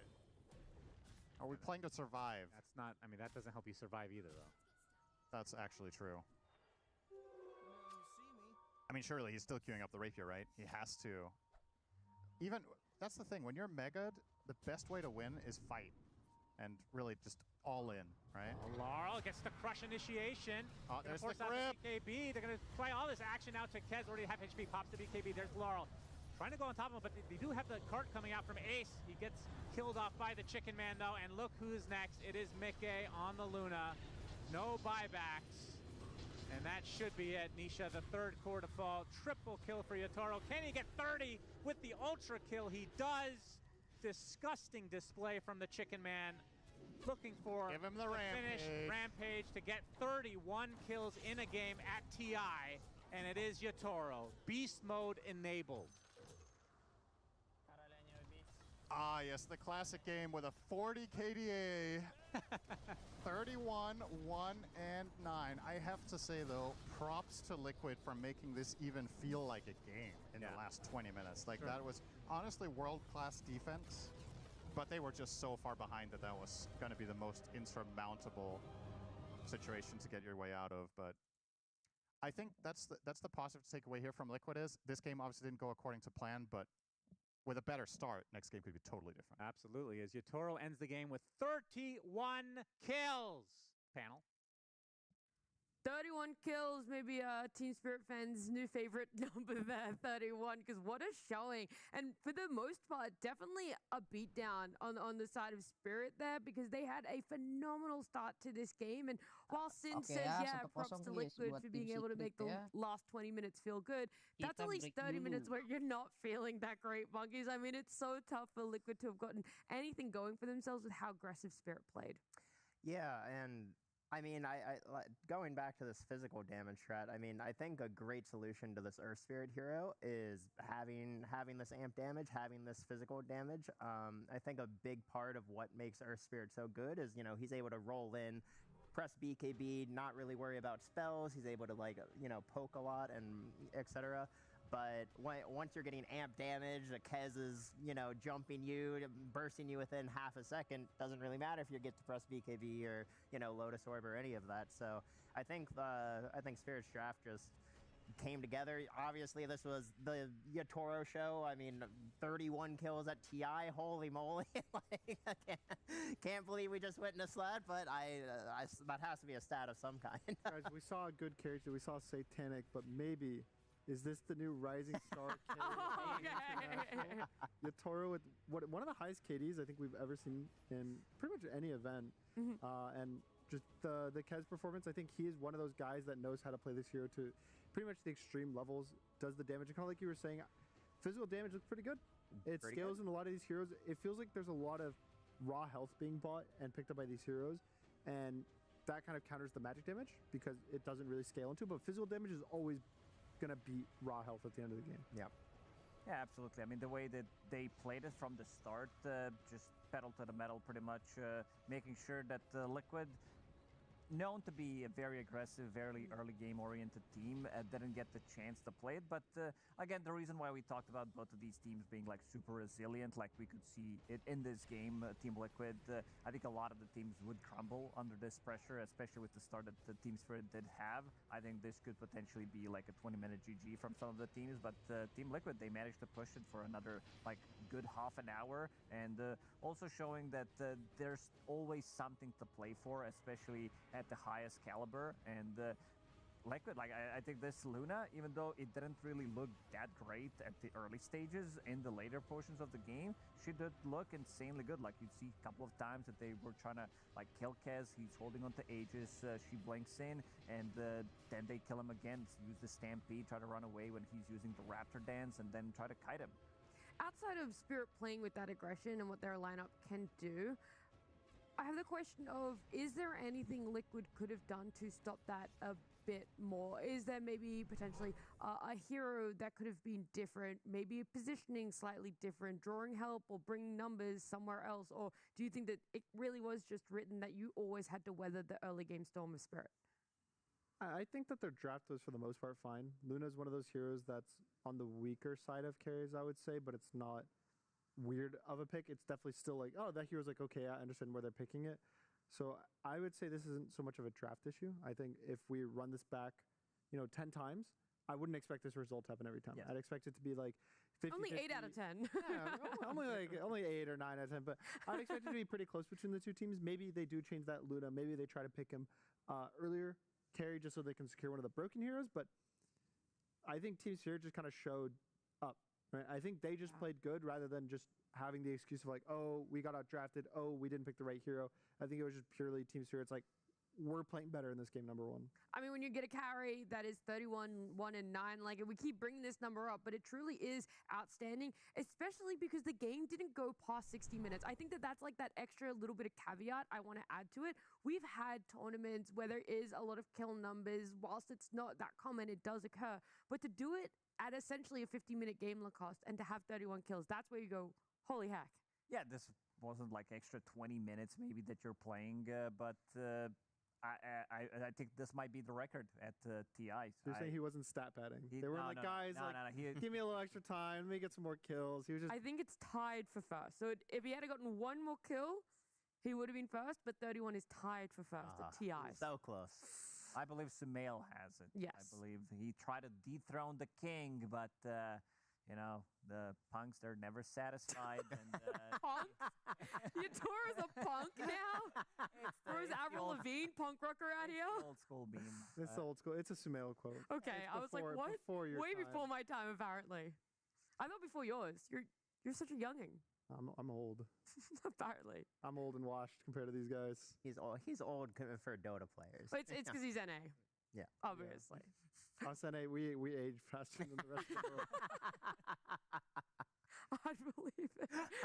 We can have a look more at this because the later parts of the fight, some of the high ground defenses as well, of course, that's where it really was shining for the moments of Liquid in the most part.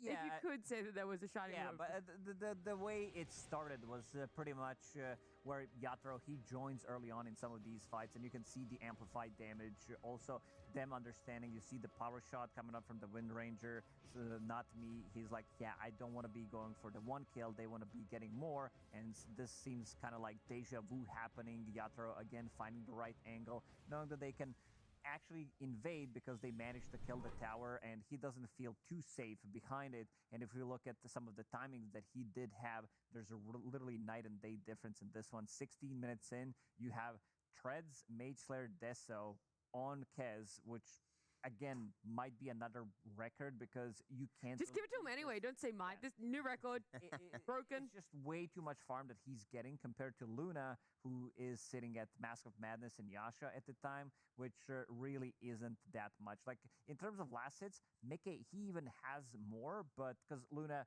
she goes to jungle relatively early on, but the amount of like things that Yatoro can do, because you know, he's getting the kills, he's getting the last hit on the tower. Mike, like he didn't get involved. A lot of the times you would see Luna, if she's off to a good start, maybe try to backstab the enemy carry, go through the twin gate. Couldn't really happen in this one. I think also the cool thing is Yatoro, Kez is playing this more aggressive, not farming carry. Like Kez isn't a hero that you just accelerate and farm, and Luna is, and he's still able to get ahead of him in that early game, which where Luna really gets that like peak of just farm speed. So it's just really cool that I think kills matter a lot right now in Dota, just like the gold you get from them, especially solo kills. He was more getting teamfight kills, but just anytime you get those, that's why the aggressive carry play style matters so much. Like you get one kill and it's worth like 20, 30, 40 CS versus you have Mike who's struggling to find kind of impact in the early game, and it kind of showed that because he wasn't able to do so much in the early game, it just struggles as a whole for the Team Liquid. I also think that because Yatoro was playing so aggressively in the early game, that enabled Spirit to get pretty much every objective. I think they never missed a Torm, never missed a Roche. Like they literally, you know, the combination of the early pressure from Yatoro, in addition to having Slardar, I mean, Spirit were just getting everything, and you know the net worth lead definitely reflected that as well. We got your own Roche there, monkeys, sitting on your lap view, and if you guys want one at home, or you want a little frogling or a big frogling sitting down here, I'm losing all my froglings here, or a lager, you guys can head to the secret shop. There's so many goodies this TI up for grabs. I mean, there's the mugs as well that have been enjoyable, and Lacoste's new four-legged friend next to him. Yeah, this one is my favorite one. He has 2 bags. That's why he's the courier. He can, you can't fit in many things, but what do you think you could fit in there? You could fit in like small Aegis, and inside of him, oh, what do we have here? His strap, right, his leash. Another hidden pocket. Named your little friend. No, we have it in here. What all goodies you have? Oh, look, $20. Looking in there for the first time. $20. Wait, actually, there might be something for Gunner in there. In this one? Yeah. This would be funny if I actually had something in there. I don't, though. I don't. No, we don't have the magic. Oh, so close. For something at least. What do you have for yourself, Gunner? Cookie. Could have been for me. It's not, though. What's on the other side? Cookie. From Mortimer. I want to vote in chat because we were having a discussion. A heated one. Why was it so? Heated discussion on panel about which side was better. I went for the Snapfire cookie side. I like the Invoker side. If it's Team Mortimer all the way. Invoker player. Yeah, I am an Invoker player. It kind of looks like me if you really use your squint imagination. a bit, change the hair color. You see I can kind of see it. Yeah, I can kind of see it. You're actually not far off. Yeah. I can see it. If I just looked away. The Secret Shop, you guys can get all of these great fun goodies for yourself as well to celebrate this TI. But there's so much more that we get to celebrate. It isn't just the games and the fun that the players are bringing in that regard, but also information and personality. Before the tournament started, Piran got to sit down with Not Me. I am here with Not Me from Team Spirit. I haven't met you before. How are you doing? How was your journey here? Travel okay? Everything fine? Yeah, everybody okay. You've only been on Team Spirit for a couple of months. So tell me, how did you end up on the team and what was your career prior to joining Team Spirit? Я играл на Тир-2, Тир-3. Сначала меня позвали, первая моя команда была One Move. Вот, потом, да все в целом. What about the current meta in Dota 2 coming into the international? Do you think it suits you? Are you confident with it, even with the patch that we've had? Are you thinking, great, these are all heroes I like to play? Or are you thinking, oh, this is going to be tough. I'm going to have to figure out how the team plays. How does the meta suit you personally? Ну, в целом мета мне нравится, но мне не нравятся конкретно выраженные герои на керри. В плане какие-то дровки и сефы, которые просто без шансов. Или, он друид еще, которые без шансов сносят свою линию. Это мне не нравится. А так, в целом, комфортно. Have you watched much of the previous TIs? And if so, did you watch them and think, one day I'm going to play at a TI, I want to play for a great team like Team Spirit? Was that part of your plan, or was it just like a dream for you? Нет, просто смотрел с точки зрения того, что в целом прикольно то, что это главный турнир Dota. Смотрел больше из-за уровня Dota, нежели из-за какого-то титула. И то, что я не думал, что я сюда попаду, просто нравилось смотреть, как люди играют. How did you actually get onto Team Spirit to come from Tier 2 and Tier 3 teams? Did they spot you in pub games? Did you know them? How did they recruit you to play for the team? Да, просто, в моменте я играл за Yellow Submarine, и мы играли какой-то турнир, и Дима написал, что так-то так-то, у нас неожиданная замена, так сказать, что можем позвать, потестить. Он сказал, что это все на мне, типа, выбирай сам, хочешь или нет. И все. When you guys qualified so quickly after you joined, you had to go through the qualifiers. Were you excited to play at TI, or did the nerves start to kick in and you start to think, oh my God, now I've got to go to TI with Team Spirit and it's going to be hard work? Like, was there any nerves there, or was it just excitement? Да, в целом, не было ничего такого, что, я попаду там на International, все круто. Для меня больше, наверное, не значит что-то, прям этот титул, что это что-то там непостижимое или еще что-то. Просто, мне кажется, это так, микроцель. Это не то, чему ты должен радоваться. So looking at all the teams ahead of TI, obviously before the group stage, which teams do you think are looking good? Which teams are you looking out for that you think are going to do well at this international? Мне нравится, как играет Team Vision. Очень агрессивно, очень быстро. Вот. И, наверное, выделю только их. Okay, Not Me, thank you for taking the time to talk to us, and good luck in the tournament. Спасибо.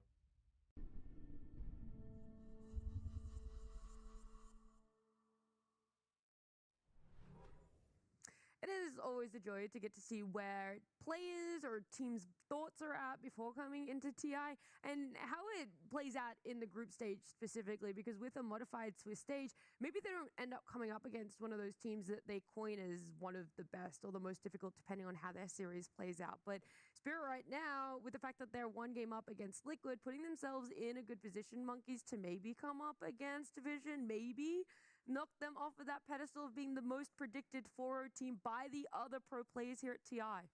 Yeah, I mean, that was a very, very convincing game one there from Spirit. So, certainly on track to get that 3-0 record. Yeah, but if they make it, who are you going for? Satanic or Yatoro? Oh, my no. goodness. The impossible choice.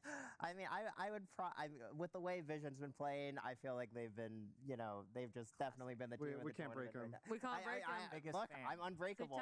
What can I say? Standing satanic. I do want to, before we jump into what is going to be Liquid and Spirit, very quickly tell you guys what's happening over on our 3 other streams, because there is a lot going on. Whilst it is fun to get to see a Liquid Spirit matchup, over on B stream, we have Ironwing and Falcons going to their 3rd game. So it is an incredibly long day over on B stream. A lot is happening, really long games there. But more importantly, some fun picks coming out as well. Ironwing picked up Arc Warden for BZM, and that is the first Arc Warden at a Tier 1 tournament in 2026. Like, that is insane to think about, that this hero was so down in the dumpsters, and they go, TI, baby, TI magic. It always happens. Some of these heroes, like we are seeing, it's TI time. There's going to be Earthshaker. There's going to be ET. We're seeing this hero being picked as well, even though nobody wanted to touch the hero. It's that time of the year when people are going to try to theory craft more. We're seeing Core Wisp. We're seeing Carry Wisp, IO from the mid lane as well, paired up with a lot of different things. So you can definitely tell that the teams have tried to cook up something completely different, and this is the best time to use it. Like, you want to be going in undefeated, you want to be going to that main stage immediately, if possible. That's why we're seeing some of these teams experimenting slightly more, and gotta reveal the strats at one point. Some strats working out for teams, other strats not so much. That IO one, I still have a little bit of a question mark about. I know that VG still wanting to run it for themselves, but Monkeys, for your dark horse, Gamer Legion over on our C stream, they were able to get a win against it. They're doing fantastically, just as I predicted. I mean, what can I say? Doing it live. But yeah, I mean, I am kind of shocked that both XG and VG picked Core IO against Gamer Legion. I feel like neither of those teams are, I know they pick it here and there, but I mean, the way Gamer Legion are playing, they're just kind of collecting dubs against it. So.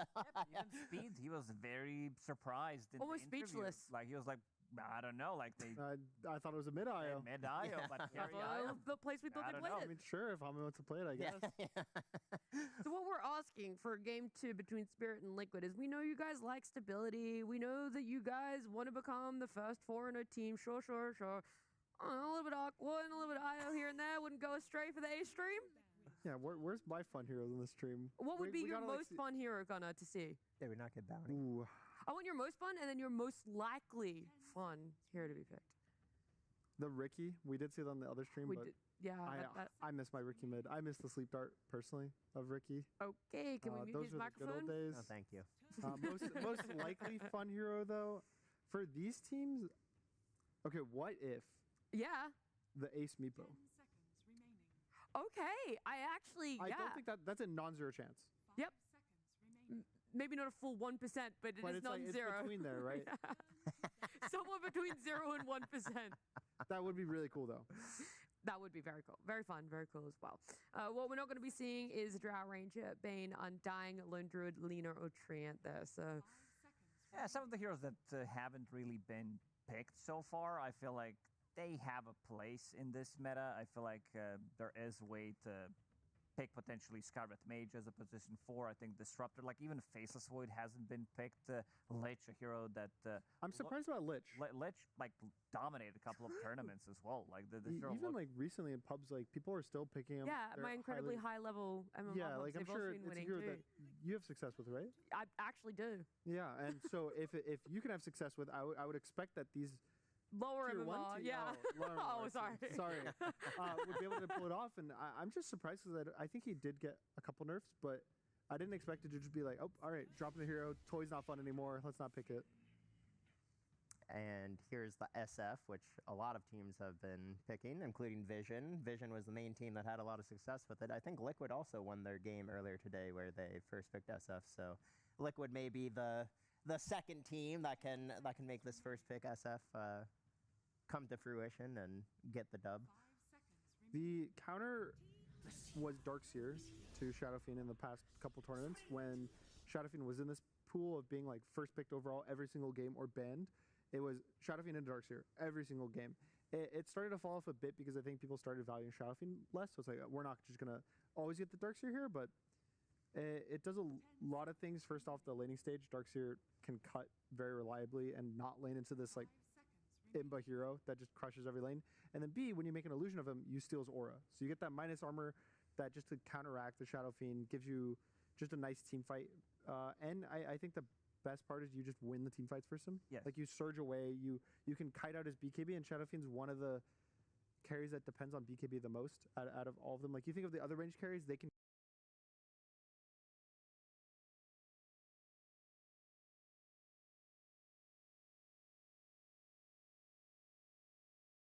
kind of be tanky enough to fight without it, but Shadow Fiend really needs it to be able to get those right clicks in. And some of the old school classic combos are coming back. Sven, we're seeing the hero being popular. This has been the combo back in the days. Now it's even easier to execute. Vacuum being much bigger back in the days, plus the Chasm Stone, like something that they are buying like casual, turning that into Shivas. But also another hero that in theory works really well against this Shadow Fiend because you protect your own team with the Warcry. You have damage that goes through BKB, so you can relatively easy cut down Shadow Fiend. I also like the Nature's Prophet ban. I think Nature's Prophet is also one of the better heroes against Shadow Fiend in general because you can't out-trade this guy in the lane. Try to kill him somehow. Mid lane, either from the carrier role, TP to his lane, and just kill him. I think that has been a very efficient way of dealing with Shadow Fiend. I also like the Earth Spirit ban. I think getting Darkseer plus Earth Spirit in one draft is a little bit too much of strength. Sure, you still can get like the Ember Spirit mid, the Storm, something along those lines, but Earth Spirit, Darkseer, I think is, to me, probably as close to an insta-win combo in the meta as you could get. Yeah, I mean, that's a staple that Vision did, I think, like 2 or 3 times already this tournament. So definitely a very, very strong at least a 3-0 combo for the Green Stages. Potentially even more. That's pretty true. And the next question is, what's the pairing with Darkseer? Generally, it's been these melee heroes that kind of get paired because you're like, I'm going to Ion Show you, you can farm together, but we also see a lot of the time they can just pick a ranged hero and it's completely fine. You can pick some Rubik, throw them there.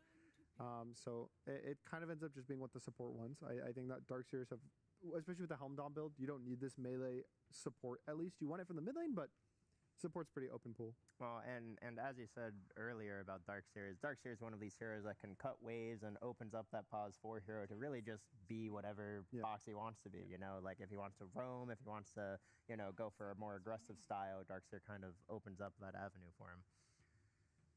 And we've seen different builds on Darkseer as well. This hero can build into many different items. Of course, your core item is going to be Helm, which is going to give you Ghost Push. And if you're paired up with like something that also can Ghost Push, it feels really, really good. Like we saw Enchantress earlier today, where you're pushing out 2 waves without actually being there, which is extremely good. And there's a Rubik pairing that you mentioned that could potentially work out. Yeah, Rubik generally is one of the weaker lanes, but paired with Darkseer, you can push the first wave really easy, then you can set up for a nice cut position. Also, frees up Rubik to just get free XP if he's like pulling and you're cutting or sapping your XP. So I think it's just like a nice, you support each other in the ways that you don't have that many weaknesses, but you're super covered by the other. And then for Liquid now, you generally would want like a Void Spirit mid is something that looks really good to me for them. Or just like supports that are good at killing. Because Rubik, the one thing he doesn't do for the Darkseer is protect him at that like level 2 timing. You just have a lift to really stop it, but like a Tusk doesn't really care. Tusk, Shadow Fiend just runs at the Darkseer, they can cut waves, maybe they give up a wave to run at Darkseer, and even if they go on the Rubik, that guy dies too. And the Tusk does come out, so Shadow Fiend Tusk, a very classic, oppressive lane. Probably after Tree is the best lane, I think, to pair with Shadow Fiend. Whenever I see this lane in pubs, I'm like, well, I will be losing my lane unless I can figure out wave cutting shenanigans. Do you guys think this time around in game 2, it's going to be Tofu on the Tusk and Boxy on the Hood, whereas in game 1 it was Boxy on the Hood and Tofu on the Tusk? Yes. No, it wasn't. Oh my gosh, I genuinely just confused myself so hard there. It was. Yeah, they had Tusk and yes. Yes. I think that. But you think they're playing the opposite one? Yes. In this game, as opposed to the first game, it will be in the same. Boxy was Tusk in game 1, and you think it's going to be Tofu in game 2. Correct. Yeah. Thank you. Correct. I really confused myself with so many Tusks and Hoods and Tofus and Boxies. Ooh, so okay, there's puck pick, which again is this. People are kind of picking right now at this phase in the draft where it's likely going to get countered by this next pick for Liquid, but you pick it because you expect it to survive a lot of counter picks. My biggest concern for it is this is a very good Void Spirit game. Not the strongest hero overall, but I think Nisha has a very good Void Spirit. And just like matchup-wise, it's the best mid versus Rubik because he has pretty bad spells to steal and you constantly kill him. And it's one of the best counter picks to puck. Yeah. Mikoto had a great performance the other day. I also think there's a chance to see Shaker potentially. I feel like I could see Shaker. Shaker's very good against the Dark Sphere, all of the illusions. Problem is you're playing against Rubik, so he can steal Fissure. You're playing against Winter Wyvern, which is a combo breaker. Once you blink in, he can't break your combo. Save Puck. And we've seen Pucks going for A on this, but I do agree with the Void Spirit. I feel like, especially now after seeing Winter Wyvern, it does feel like you're going to need somebody to jump into backlines and try to find these very annoying guys, especially because Rubiks nowadays, they also build differently. These are not like Ether Lens. They're building into Force Staff, into Blink Dagger, Glimmer Cape, whatever is needed for the game, plus also getting the Shard early on so you can lift people out of trouble, and then having two supports that can take care of each other always feels nice. Guys, what about the Ricky mid? Ricky is in theory very good this game. I know. I'll give it some props. Okay. The Shard makes it so you can't target allies in the smoke cloud, so you can't save with the Wyvern, you can't lift with the Rubik, and you can't surge with the Dark Sphere. So it is a good Ricky mid game. But there's no tops in. There's Nisha. True. You don't think Nisha can pull it off? No, that's not what do you think Nisha would want Ricky? I think he's just going to go to Void. I saw him. So that was no. No, I don't think he wants the Ricky at all. Unfortunately, no. But I saw him go a cool build on Void Spirit in a recent tournament. It was Meteor Hammer first. Okay. Which was kind of a question mark for me, but I think he utilized it to kind of push towers and farm a bit more paired with the Shard, but going more for the, I would say, standard strong hero. I think Void is in that question mark of how strong he is, whereas Ember's like, okay, you know, this hero is good. Everyone can pick it. Everyone's going to look good on it. It's very, very consistent. One of Nisha's best heroes. And to me, I always worry about Void Spirit, and I'll never worry about Ember's impact. S or A+, Tia? He's definitely S.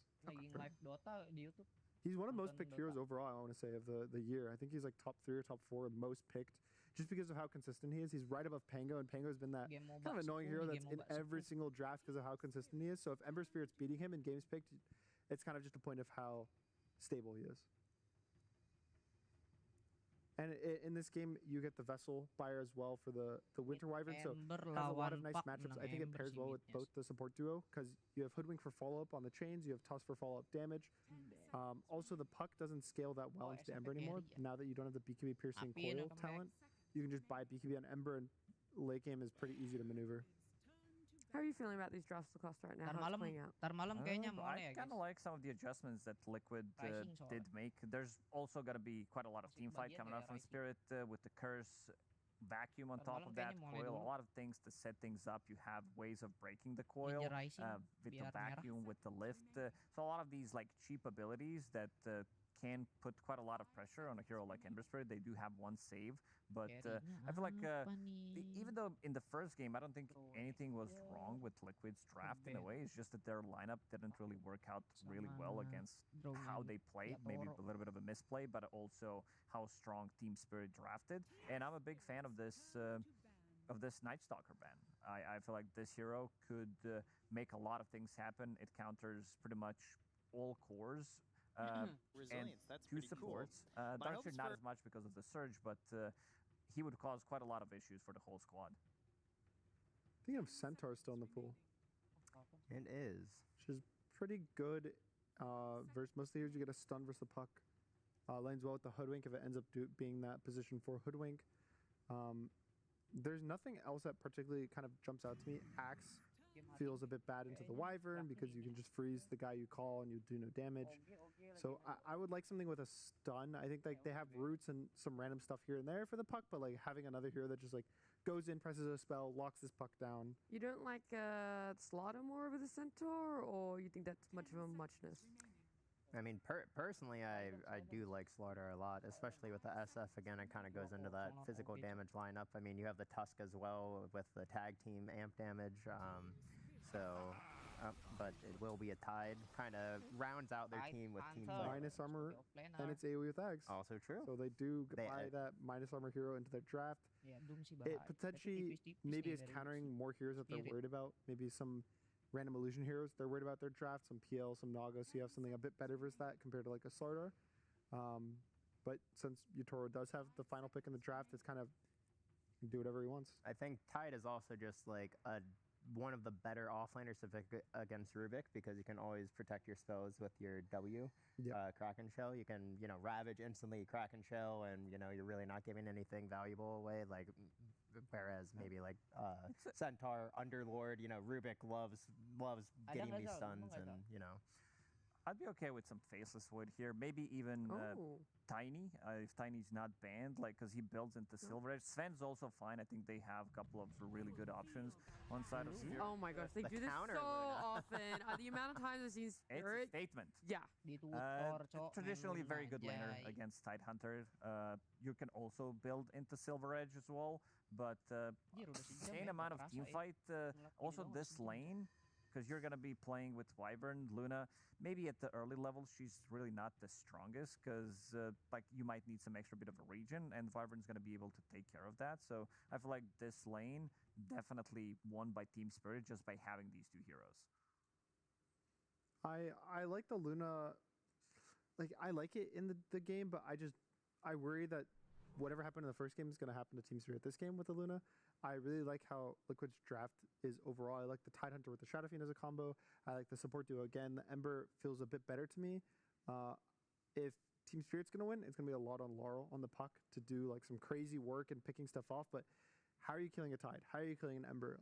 There's a lot of questions, and so maybe he'll answer them, but I worry for them. What about yourself, Monkeys? I mean, as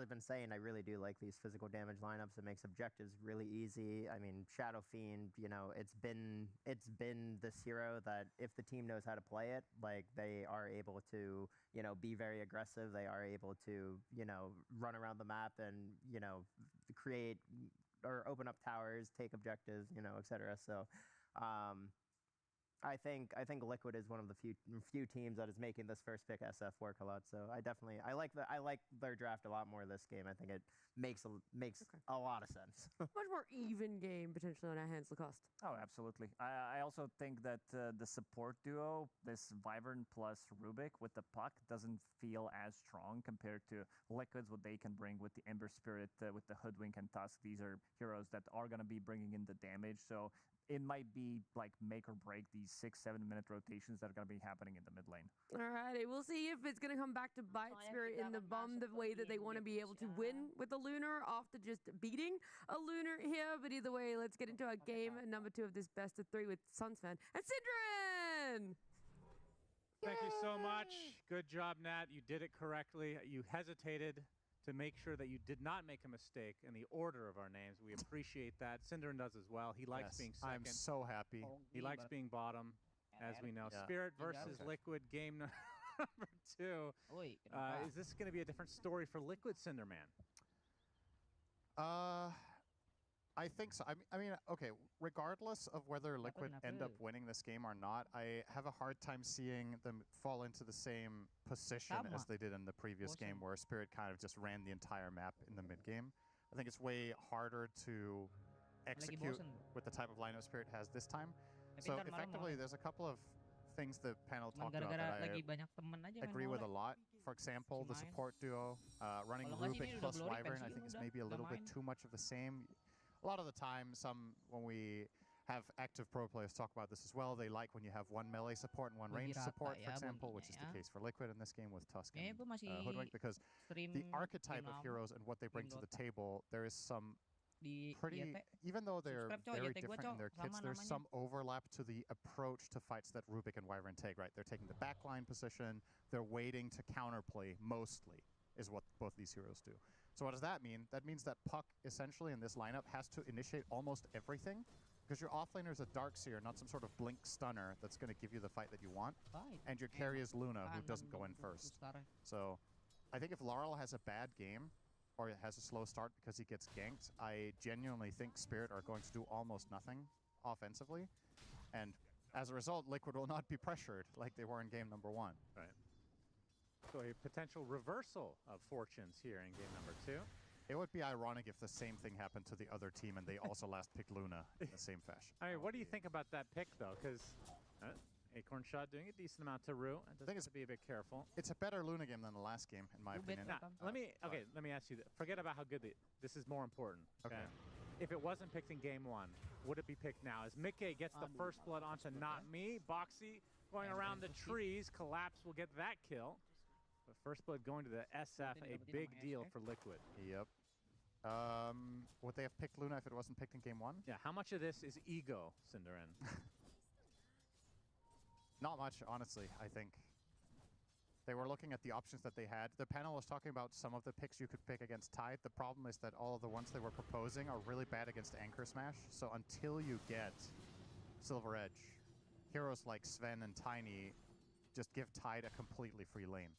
So it's a matter of what are you looking to do? Are you trying to slow down Ace, or are you trying to just get the perfect pick for your Toro in the given game? I think Luna is a bit of a mix, where this hero should, in theory, do better against Tide than Tiny or Sven will, but I just think the hero is worse in general in Dota right now. Okay, fair enough. Rue in trouble, or rather Tofu in trouble. Yes, Lucent Beam holds him in place, and Tofu eventually will go down to Yatoro's right clicks, which we should mention, Cinderin.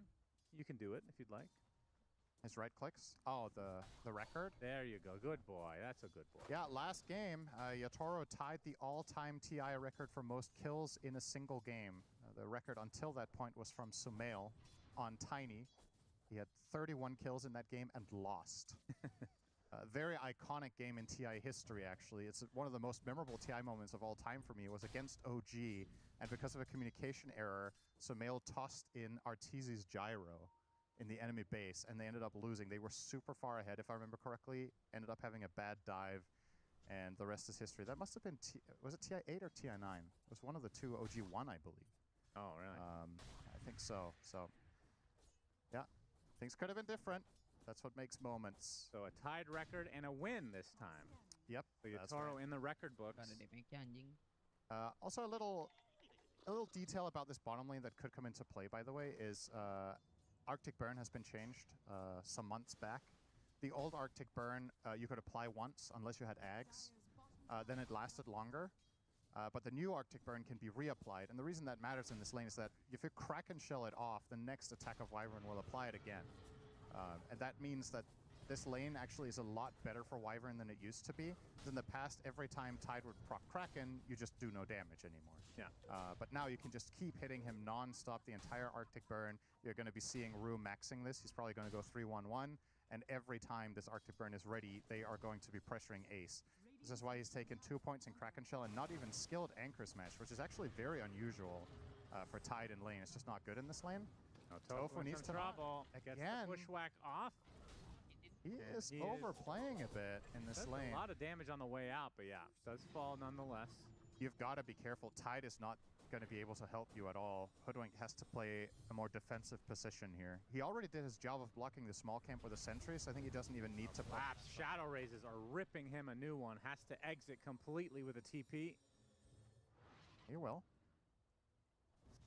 And mid lane is Nisha on the Ember versus Laurel on his Puck. I feel like they should be swapped, right? I think I see a lot more Ember on Laurel and vice versa. Is the Toro getting gone on? Bushwhack into the Anchor Smash finally gets that level in, and the right click is enough. So Ace claims a very valuable kill onto Yatoro, who died a single time the last game. Yeah, if he wants to tie last game from here on out, he needs to go 29-0-9.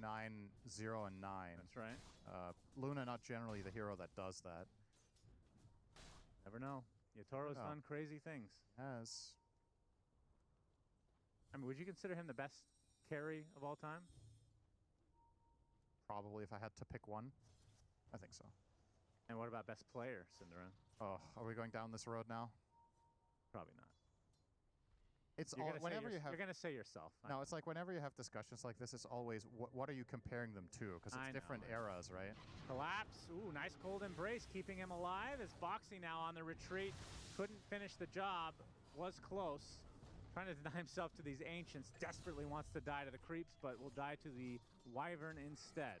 Yeah, I was going to say, this top lane has actually gone quite well for Spirit. If you are even remotely close to Shadow Fiend and CS on your offlaner, you're considering it a huge win, because SF, you heard it in the Not Me interview as well, he mentioned he likes the meta, he likes the heroes that he plays, he just doesn't like playing against specific carries. He mentioned 3, and SF is one of them. And the reason he doesn't like that as a position 4 player is, guess what? It's almost impossible to win your lane against this hero. Yeah. So if your offlaner has 50 CS minute 6, that's great. Yes, Collapse isn't winning the lane, but he's only 1,000 behind SF. Sounds like a lot still, but this could have gone way worse with Rubik Darks here. They knew what they signed up for when they let this SF through. It's Not Me under the tier 1, won't save him. Shadow Rays. Oh, this is a very bad death for a couple of reasons. Now he's unavailable for the Wisdom, and there's 2 waves in tower. So all these creeps are just going to waste. Collapse can't even TP in and take the XP because Nisha's made his way over. This is They're massive. Gonna get both. 2 Wisdoms and the tower for Liquid. Yikes. Okay, he's going to take one more wave before retreating, so very, very good start here for Liquid. They find themselves a little treat in the form of Collapse. Gets the surge off. Acorn shot not enough. And now even a little pressure to tier 2. Both of them using Ash Legion shields, the Rubik and the Darkseer, to try to keep him alive. Will be successful. Of course, the slow portion of this doesn't matter for Darkseer when you're surged. So that's kind of nice. Mickey gonna Requiem the enemy Ancient stack. Oh boy. And raise up the rest. Oh boy. And now, they get away with murder, Not Me. If they get some TP support, these heroes are relatively low on the Liquid side. And it's a Fable doing a good amount of work. His Collapse. Oh, he gets taken out by the Shadow Rays as well. Double kill for Mickey. They do lose the one in Tusk. But if that's all they lose, not a big deal for Liquid at all. Laurel is just way too late to this. Like you said, if you want to take that fight, you need to bring the puck instantly. Maybe he wasn't able to TP because he was on top of or near to Ember, so he's just going to cancel him. That cannot feel great. Early 2K lead for Liquid. It's starting to look like the opposite of game number 1. Damage rune in the bottle for Nisha. In terms of net worth, dead even between the 2 of them. Yeah. The entire lead is in the safe lane. Classic Shadow Fiend experience. Do you think, I mean, when it gets to mid to late game, as we're going to hold that thought, Oil finds a target. As Yatoro comes in with the Eclipse and the Lucent Beam, it's enough. Nisha completely caught off guard. Great rotation from Spirit. That's a really good move. You're not expecting that play. But Luna had cracked level 6 and goes for that TP with Eclipse. Even with, I don't know if, I guess Nisha's Flame Guard was on cooldown, so they found him at an opportune moment. But looking at the lineup for Spirit, they do have some cool things they can do. We'll talk about the Rubik in just a moment, but correct me if I'm wrong here. I feel like Wyvern against Shadow Fiend, Curse specifically, is extremely good. Yeah. And you have something like Vacuum that can actually get him close to a teammate. Seems like a really good combo overall. As Laurel, we get to the other side of the shards, finds his way into Nisha, but no harm done. They can Vacuum Curse next to SF. They can also just make a wall illusion, obviously. Yep. It's already strong. What you need to be careful with is to not have this. This is always the problem with Wyvern, is to make sure you don't have awkward overlap, where if Wyvern sees a good curse and you see a good Vac wall at the same time, and you maybe end up wasting some of Puck's spells or whatnot. They do have a little bit of overlap in that regard. Rue, dead. Yes, indeed. Oh, yeah, Toro now in a very bad spot. Yeah, he's going to take the first Ravage of the game, and that's an easy kill for Ace. Huh. So Liquid get an unexpected delight for themselves. Kind of just got cornered there in the river. This is probably going to be a tower as well, because Ace can just tank this for days. 3 points in Kraken Shell.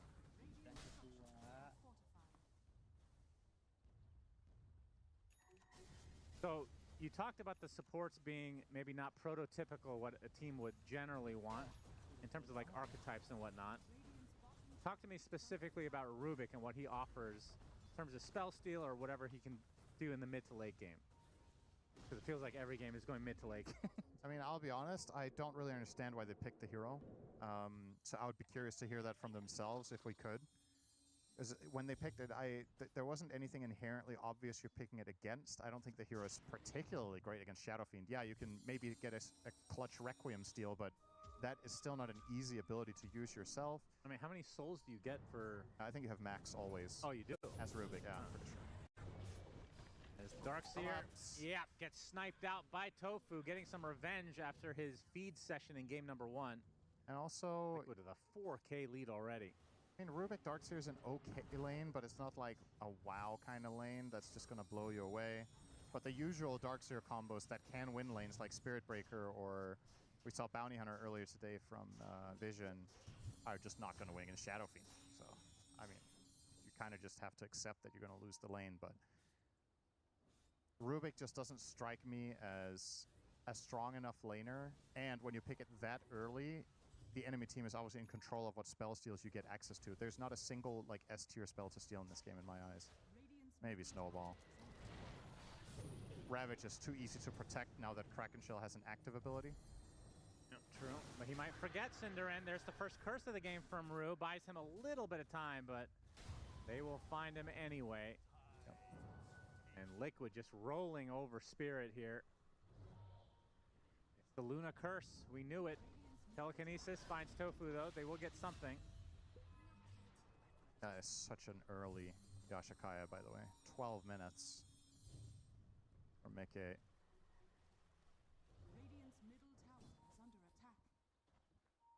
Yeah, what is the build for SF after this? There's different build paths. He's currently queuing up Pike. Sometimes you go BKB immediately, depending on what you need. Sometimes it's Manta. I think I kind of like Pike Manta and not getting BKB until even later, and just racking up some stats, getting tanky, having the Mantas to split push. The downside to making your hero stat heavy is, of course, you make the illusion of the wall better. So, maybe... Ace is found, fully clipped, but he gets off the Ravage just in time, and now Nisha comes in. The coil still expended. They're able to take out the Rubik quite easily, and now the puck in a lot of peril. Laurel able to get the illusory orb off, but that's it right in the midst of Nisha, who just finishes the job easily again as Liquid just rolling over, continuing to do so on Spirit's face. 3 for nothing. And really not a lot of damage done. Nice sidestep from Collapse. I think he's still going to die, though. Did dodge the chains, holds him in place. And double raise for the win. Mickey, double kill, 4 dead for Spirit. 7K lead. My goodness. Yeah, reverse stomps. It reminds you of game 1, just that it happened even earlier in this one.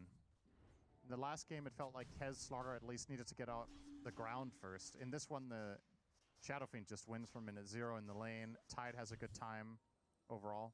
I thought the bot lane was going to go a bit better for Spirit. I think they thought so too. But yeah, the Luna Wyvern lane, it killed Hoodwink twice or 3 times. But that's pretty much all they've got to show for it. And Tide has now eclipsed Luna, no pun intended, in net worth. And this is where Ace is most comfortable as a player. Like, if you think about how he has played all the tournaments he won with Gaming Gladiators, it's playing the off-lane beefy boys and just farming. Yep. A lot. And Tide is perfect for that. Gonna see the item that you think we see too little of. It's gonna be the pipe. I was gonna mention, I didn't see that they were building it, but I'm looking at the damage types on Spirit. It's all magic. Until extreme late game for Yatoro, who's now getting gone on. Pops the Eclipse. Decent amount onto Ace, but he does use the pipe as off the screen Mickey kills off Not Me. Spirit not able to get anything to go their way. In fact, Laurel dying in the river to Nisha. Just getting worse and worse. This seems like this is twice in the series now that Luna uses defensive Eclipse to run away. Yeah. Oh, and she might die anyway. He's Sharpshooter, Tofu, Cold Embrace, gonna keep him alive. Puts down the ward for the extra vision, but now has to run away as the reinforcements have arrived. Nice Fable from Nami. Seals off the Scurry for the death of the squirrel.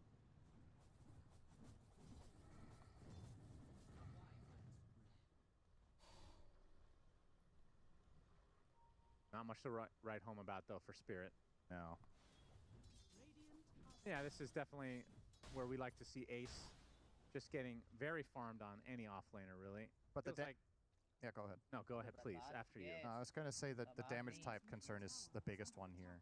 Like, I genuinely think winning team fights for Spirit is almost impossible if you don't get a wall illusion of Shadow Fiend that helps kill them. You just... Tide is going to pop pipe and you just Yatoro dead again, right under his tier 2 tower. That is the state of affairs here in game number 2. And Ace with the Ravage. Another couple kills coming out for Mickey. 10K lead, and yeah, they can get away with pretty much anything now. They're going to go for this tier 2 tower mid. Might be too early for Roche, but we'll see. Coil will be snapped immediately. Nisha going to get some help from his teammates. Able to get out as a result. A nice snowball there from Boxy. Spirit drowning right now. SF, okay, they do run into him. They get off the wall as well as Mickey attempting to run away, but he's dead. So a huge kill for Spirit. They need a lot more of this. Finally something, though. That's worth about, what's that, 1,500 gold. Darkseer gets the brunt of it, so he's going to get a low.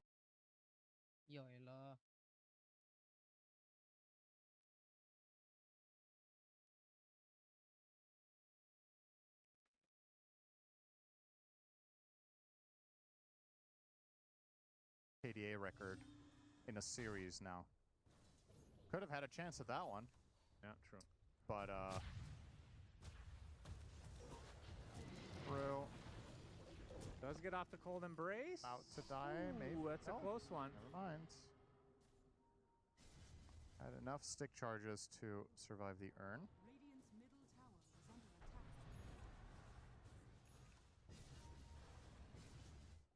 So when the game turns out like this, where a team is ahead by a large margin, but it's still really early. Okay, they're going to answer the question for me. Yeah. When do you go for Rush? I feel like some teams still wait. Yep. Like they just get the map advantage, they starve them out. Roche is not really even on the list of things to do until 22, 24 minutes. We are seeing it here. Where's Collapse? Oh, Laurel will spot them. Oh boy. Get the punch onto the puck. Laurel will die. Yes, he will, in all likelihood. Gets the waning rift onto the other side, but gets killed. Oh! Not me! Pulling off a huge steal of the Aegis off camera. He's even getting and out. He gets out on top of it. Damn. Some extra Collapse. I mean, Collapse obviously whispered in his ear for that one. What in the world? How? What spell does he have? Sleight of Fist. Wait, how did he get? Did he get it off Sleight of Fist? Don't tell me he stole it with Sleight. That would be sick. That would actually be crazy. But he almost must have, right? Because otherwise he could never have got out of the pit again. That's true. I don't think he had a movement spell. The only one in the game is either Sharpshooter or right in a minute. See how much difference this makes in the grand scheme of things. Sharpshooter, Tofu with the Acorn shot. That is so crazy. Denying the Aegis. Did he get the last hit too? He did. Really? He even killed Roche. That's crazy. Made them do all the work for him. Yeah, this guy's been laning with Collapse. For sure. Spilled over. And now they're going to try to take advantage of this and make their move. Rubik with the Aegis is going to lead the charge together with Collapse and Smoke. Tide is the one to break it, though. Can they get the Sharpshooter break? Coil trying to dodge it. Nice snowball. No break for you. And just like that, Team Spirit might have to back away. They get the reflect onto the snowball, though. As Boxy gets stunned as a result. They're still a little bit scared. They will kill off the support. Well worth it to save their Tide, though. Ace is second in net worth in the game.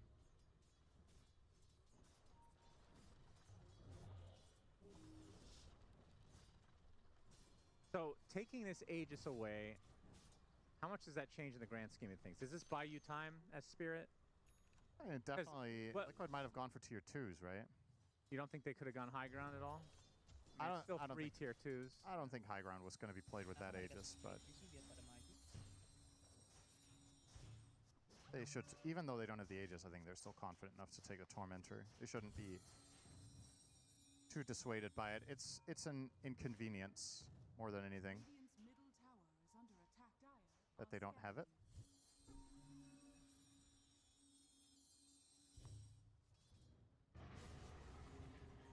Trying to scout things out. Wants to maybe go for a Tormentor steal after all of this, but he's found. As Tofu sets up his own sharpshooter, and Mickey gets a freebie with a single raise. Now has a Hurricane Pike. And only 100 gold away for Ace's Aghanim Scepter. Very big purchase.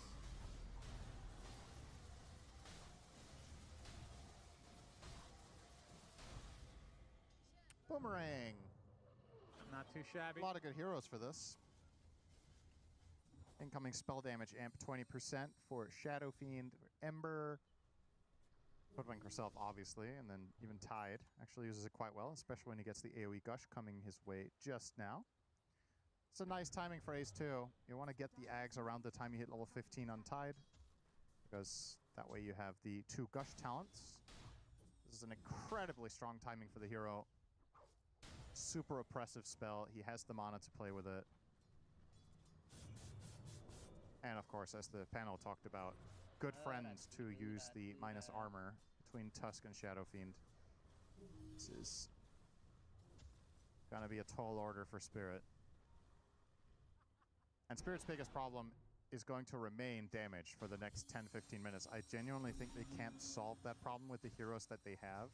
Darkseer can't itemize for damage. Puck can, but Puck is so far behind and is dying. My goodness. All right. I kind of like that Jotoro's going Ags, though. As crazy as that might sound into the pipe of Tide, I think this is him recognizing that this game is so out of reach unless they win a team fight soon. So he's all in. Yeah. This is what we were talking about with itemizing offensively when you're losing is oftentimes the best way to come back in the game. And he's like, if I don't buy something that peaks soon, we're just going to lose in 10 minutes. Yeah, that's fair. So I like it. He's going to get one good shot with this. If that fight fails, that's probably it. But he is playing for that moment of opportunity. If he could get it with level 18, it's a pretty big upgrade. And it's still a ways away, though. Aegis about to expire on the Rubik.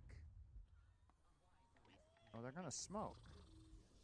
Without their Ags on Luna, just trying to get out on the map and ward. And should be successful. Liquid have completely abandoned this part of the jungle.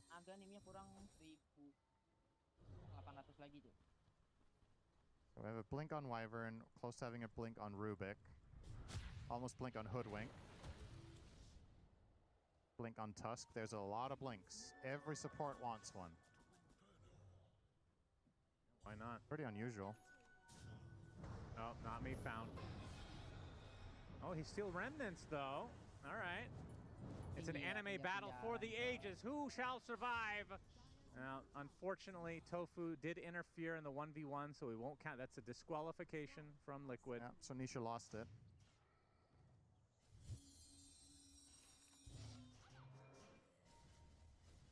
There's the blink, like you talked about, Ace. He's good to go. Is it really just as simple as waiting for next Roche? I suppose so. Yeah.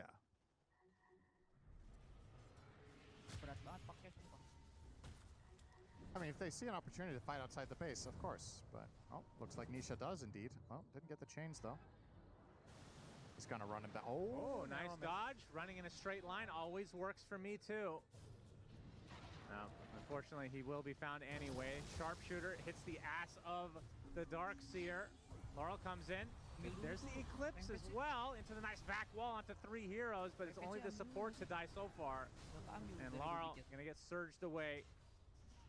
After all of that, not a whole lot of damage done from Spirit. That's the Aghanim Scepter being shown from Yatoro as well. He's going to get bushwhacked. Now on the run. Get to that other side of that wall as the boomerang's starting to stack up. Not me. Out of position and out of life. Make is just such an insane threat. Like, he barely even interacted with that fight, but if he does, he can blink Requiem, wipe them off the surface of the map. Oh, good curse. Will save Laurel. Yeah, he will survive. Mickey won't take any more damage, although Collapse is here. Kind of running out of steam. Liquid will retreat, regroup, reset, and probably just go for this next Roche, which is 30 seconds from when we know how early it'll spawn. You said you want Tormentor in the other pit? It's just that it feels like in almost every single game on a pro level, the Tormentor isn't really a point of contention. It's more one team gets it with no fight. Yeah. And that's obviously primarily tied to the location of it. By it being on the side like this, whichever team is in control of the game will generally just get it. And sometimes it gets traded for a Roche for the other team. But I don't know, I think it could be an interesting experiment to see how the Tormentor would work for the game if it was placed somewhere else, either in the opposite part of where Roche is or just somewhere around the middle region. Right in the center of the map. Literally in the middle of the river. That's right. Ace going off that Blink Dagger, pops the Shivas. The damage coming out from Nisha is absurd, though. Uses all his remnants to take out both supports from Spirit. Damage coming out from Collapse is measly. There goes Laurel, too. No way out of this one. Blink on cooldown. Yeah, double kill for Nisha. First core dead in this engagement. Hey, this is just too easy, actually. This game for the side of Liquid is so much easier than the last game was for Spirit. So, if Spirit want to try to make this interesting, they got to play the mid-late game as well as Liquid did in the previous one, or better. They'd have to channel some old-school Spirit defense. They got to go down mega creeps and then somehow extend the game for another hour. Are Liquid going to hit high ground here? No, they were thinking about it for a moment, potentially on Mickey, but oh, look, another tower. And then maybe mid. Still play for Roche. Could just go and grab it for free right now. Tide has Ravage, so Spirit can't contest it.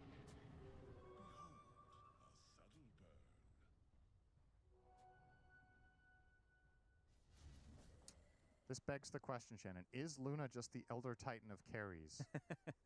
Is it one where it looks so juicy, and you get baited, you're like, yeah, this is the game for Luna. And then it just doesn't... It's another game where it felt like it was over before the hero even came online. I don't know how much that has to do with Luna at all. Yeah. That's the issue. That's fair. They just lost horribly in the other lane. You look at one draft having Shadow Fiend and the other having Luna, and you're like, one of these heroes is not like the other. That's true. And I'm not saying you can trade another carry for SF, because I don't remember the entire draft what was available in the pool, but that matchup is just not inherently good. Yeah, why not just auto-win with Slardar Kez? Yeah. Try that sometime. Like a good idea. Toro scouting out with the Manta. And, well, Liquid are respecting the possibility that Spirit are doing something here. They are not, though. They're just farming. And we definitely got to see in this game what we were worried about in the draft, which was, what if Laurel doesn't pop off? And that's exactly what happened. Laurel wasn't having a good game, and therefore the Spirit lineup is struggling to string together moves. Does not me have anything? No, he has no spell. He can walk in. This is the limit to his capability. He can walk in. You can do it, young lad. You cannot do it. Mickey gets his first Aegis of the game, despite it being Roche number 2. Yep. And he's about to finish Daedalus, and then they might just go high ground. Unless, well, is he? Yeah, he must be finishing it, no? He currently has a Chrysalis and a Daedalus recipe, and he swapped the way for Satanic. He's just gonna hold on to this recipe then? And they find themselves a little Wyvern snack.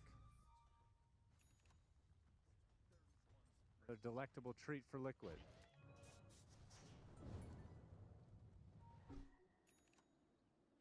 There it is. Okay, he did. I was seeing things. Or no, I wasn't. Okay, whatever. You had it queued up. You hit your head today. That's right, Laurel. Take it easy. Nice eclipse though from Yatoro. Can they actually find this kill? And Tide comes in to tank up a lot of Lucent Beams, and now Mickey cancels Yatoro's TP with the Requiem, and another death to his name. Yatoro 5 in the game. 70 seconds of no Luna. It's hard to kill Ember with Eclipse through Flame Guard and Pipe. Oh, and they find Laurel again. Yeah. So 2 cores dead, no buyback. This should be buildings. I mean, knowing Spirit, they might actually just call it here. And if they don't, they're taking one last YOLO fight in their base. And if that's not a miracle win, then they're just going to end it. This is about as one-sided as it gets this TI. See if they can somehow find a crazy setup, but it's not going to happen for the next 30 seconds, so it's at least one set. They force out the fort? Yeah.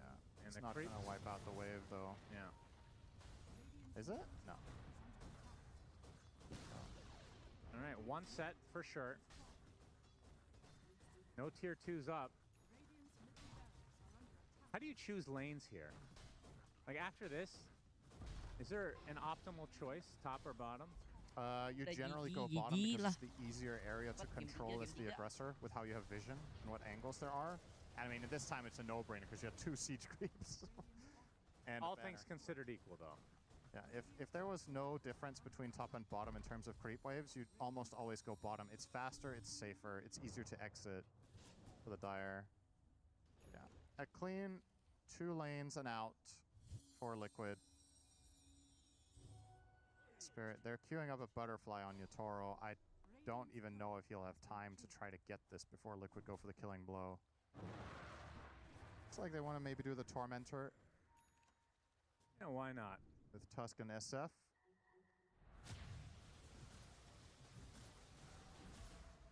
Shard for Boxy. It's the Drinking Buddies. Very nice for SF. Giving him armor and move speed. Great facet. I thought this, when this was changed to the facet, or excuse me, to the shard, I thought it was going to make Tusk top tier, like the most contested support, because this was effectively, now you could have both of the old facets together. Yeah. Which sounds incredibly strong, but I think some numbers changes nerfed him a little bit and kept him in check, but still a very strong hero. And a lot of the time we don't see people buy this shard, which is a bit surprising to me considering how good it is. Yeah. I would agree with that. Is not me. Takes a tumble. Spirit looking for maybe one more fight here before they inevitably concede. Don't count your chickens or whatever they say. That is what they say. Oh, eggs. There's 7 chickens. True. That is kind of a chicken. Dragons are chickens, Cinderin. Because they're dinosaurs. Are they? We know that from history, of course, from Game of Thrones. Right, history. They're eggs, chickens. They're all the same. Dinosaurs are eggs. All right, Spirit. Last fortification of the game. Smoke up. It's time to go.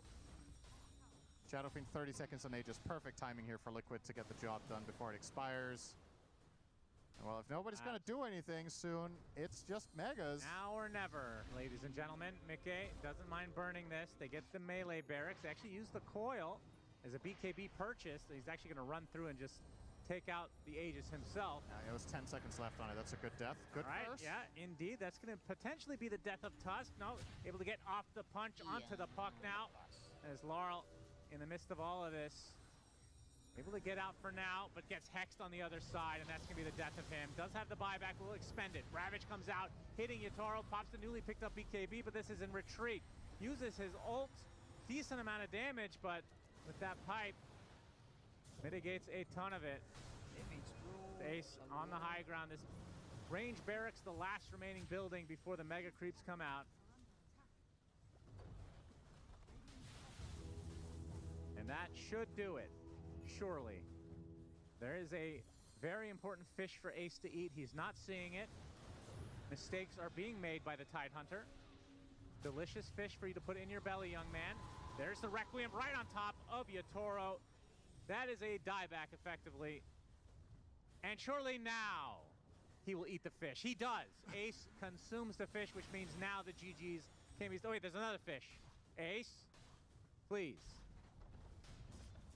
Team needs to focus on getting this fish for ace so they can finish this game in style. As somehow the GGs have not come out. I genuinely don't understand what's happening right now. I think it's the insta-hex onto Laurel. Yep, don't call GG yet though. There's still a Rubik alive. GG. Why would you call it now after all of this? They kill off the Rubik in the base. And that'll mean the end finally of game number 2. This is long and drawn out. Liquid stomping their way. Yeah, that was just not even close. And just like game number 1, just the other way around. No Luna. That was a game of Dota, panel. Super observant, Suns fan. Thank you so much. It was a game of Dota. A good one or a bad one. Depends if you're either Team Spirit or Team Liquid or a fan of either or team there. If you're a fan of Team Spirit, not a great game of Dota. It was a tough one. It felt like, yeah, we could make the Luna work for ourselves. It doesn't because you let through the SF, and the SF absolutely decimates lane, goes on to decimate the game there, Lacoste. Yeah, this SF problem, we keep seeing it. Like every single time we watch it on our stream, I don't think Shadowfiend lost yet. And it's been 2 and it's won both.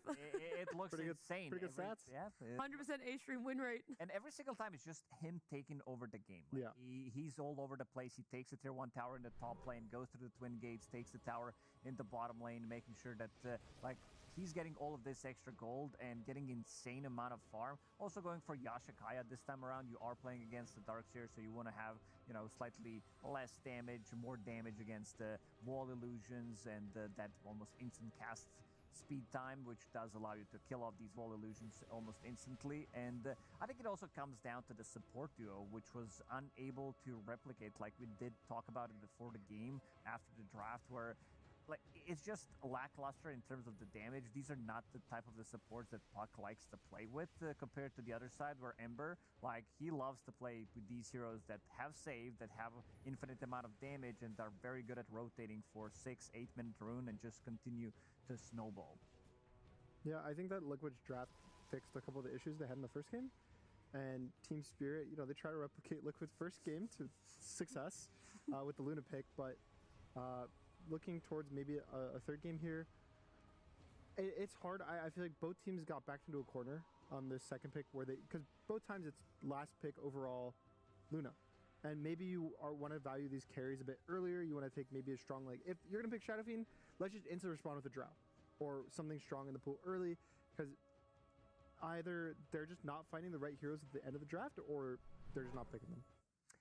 Yeah, and I also think, I mean, again, I talked about it in the draft, but Liquid having all this minus armor, all this physical damage from the Ember and Tusk in addition to the minus armor, it just makes the game so easy to play. I think Liquid simplified the draft and their game plan a lot this game, and I think a lot of the teams that are kind of doing this minus armor strats, whether it's Shadowfiend or Slardar or Deso carriers, whatever it may be, I think it just it makes Torm die within 10 seconds if even that, or makes Roche die quite quickly. So in addition to that, I mean, maybe both of the teams put Luna on the back burner. Maybe I don't know. I think someone should try it one more time. It is a best of 3 after all. You both lost on her, so I think it's only fair that she gets picked up in game 3 to really truly solidify her status. We'll see how she's gonna stand in that third game.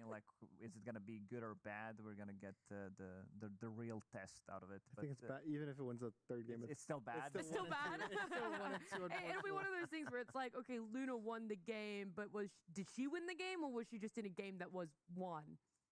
Yeah, I really want the carry. I think the carry pool is starting to actually get valued a lot more in this tournament. We saw it with Vision earlier today. What was it? 7 heroes were banned for Satanic, and sure, he does find that one pick in the final pick of the draft, but maybe because these carry players and the carry pool is getting limited, maybe you just want to, for both teams, value just first pick carries and then move on with the draft. You can put as much priority as you want when it comes to the carries, but at the end of the day, my eyes were very much on the supports of this game, specifically not me, how he was able to Aegis steal the first Roche, and we didn't get to see it caught on camera, but we did go back and we recorded it, and we're going to play it for you guys now in case you didn't get to see it exactly. He has a ward just on Essence Distiller. Yes, top side of the Roche pit there. So he sees them enter. That's how he knows he's doing it. They're doing it. Then he steals Slice. with from the orb vision. It was from the puck orb. Oh, I see. Oh, okay. And Slice This is insane. steals Aegis. This is as a Rubik. Yeah, and then he TPs out as well, which does slow Liquid down so much.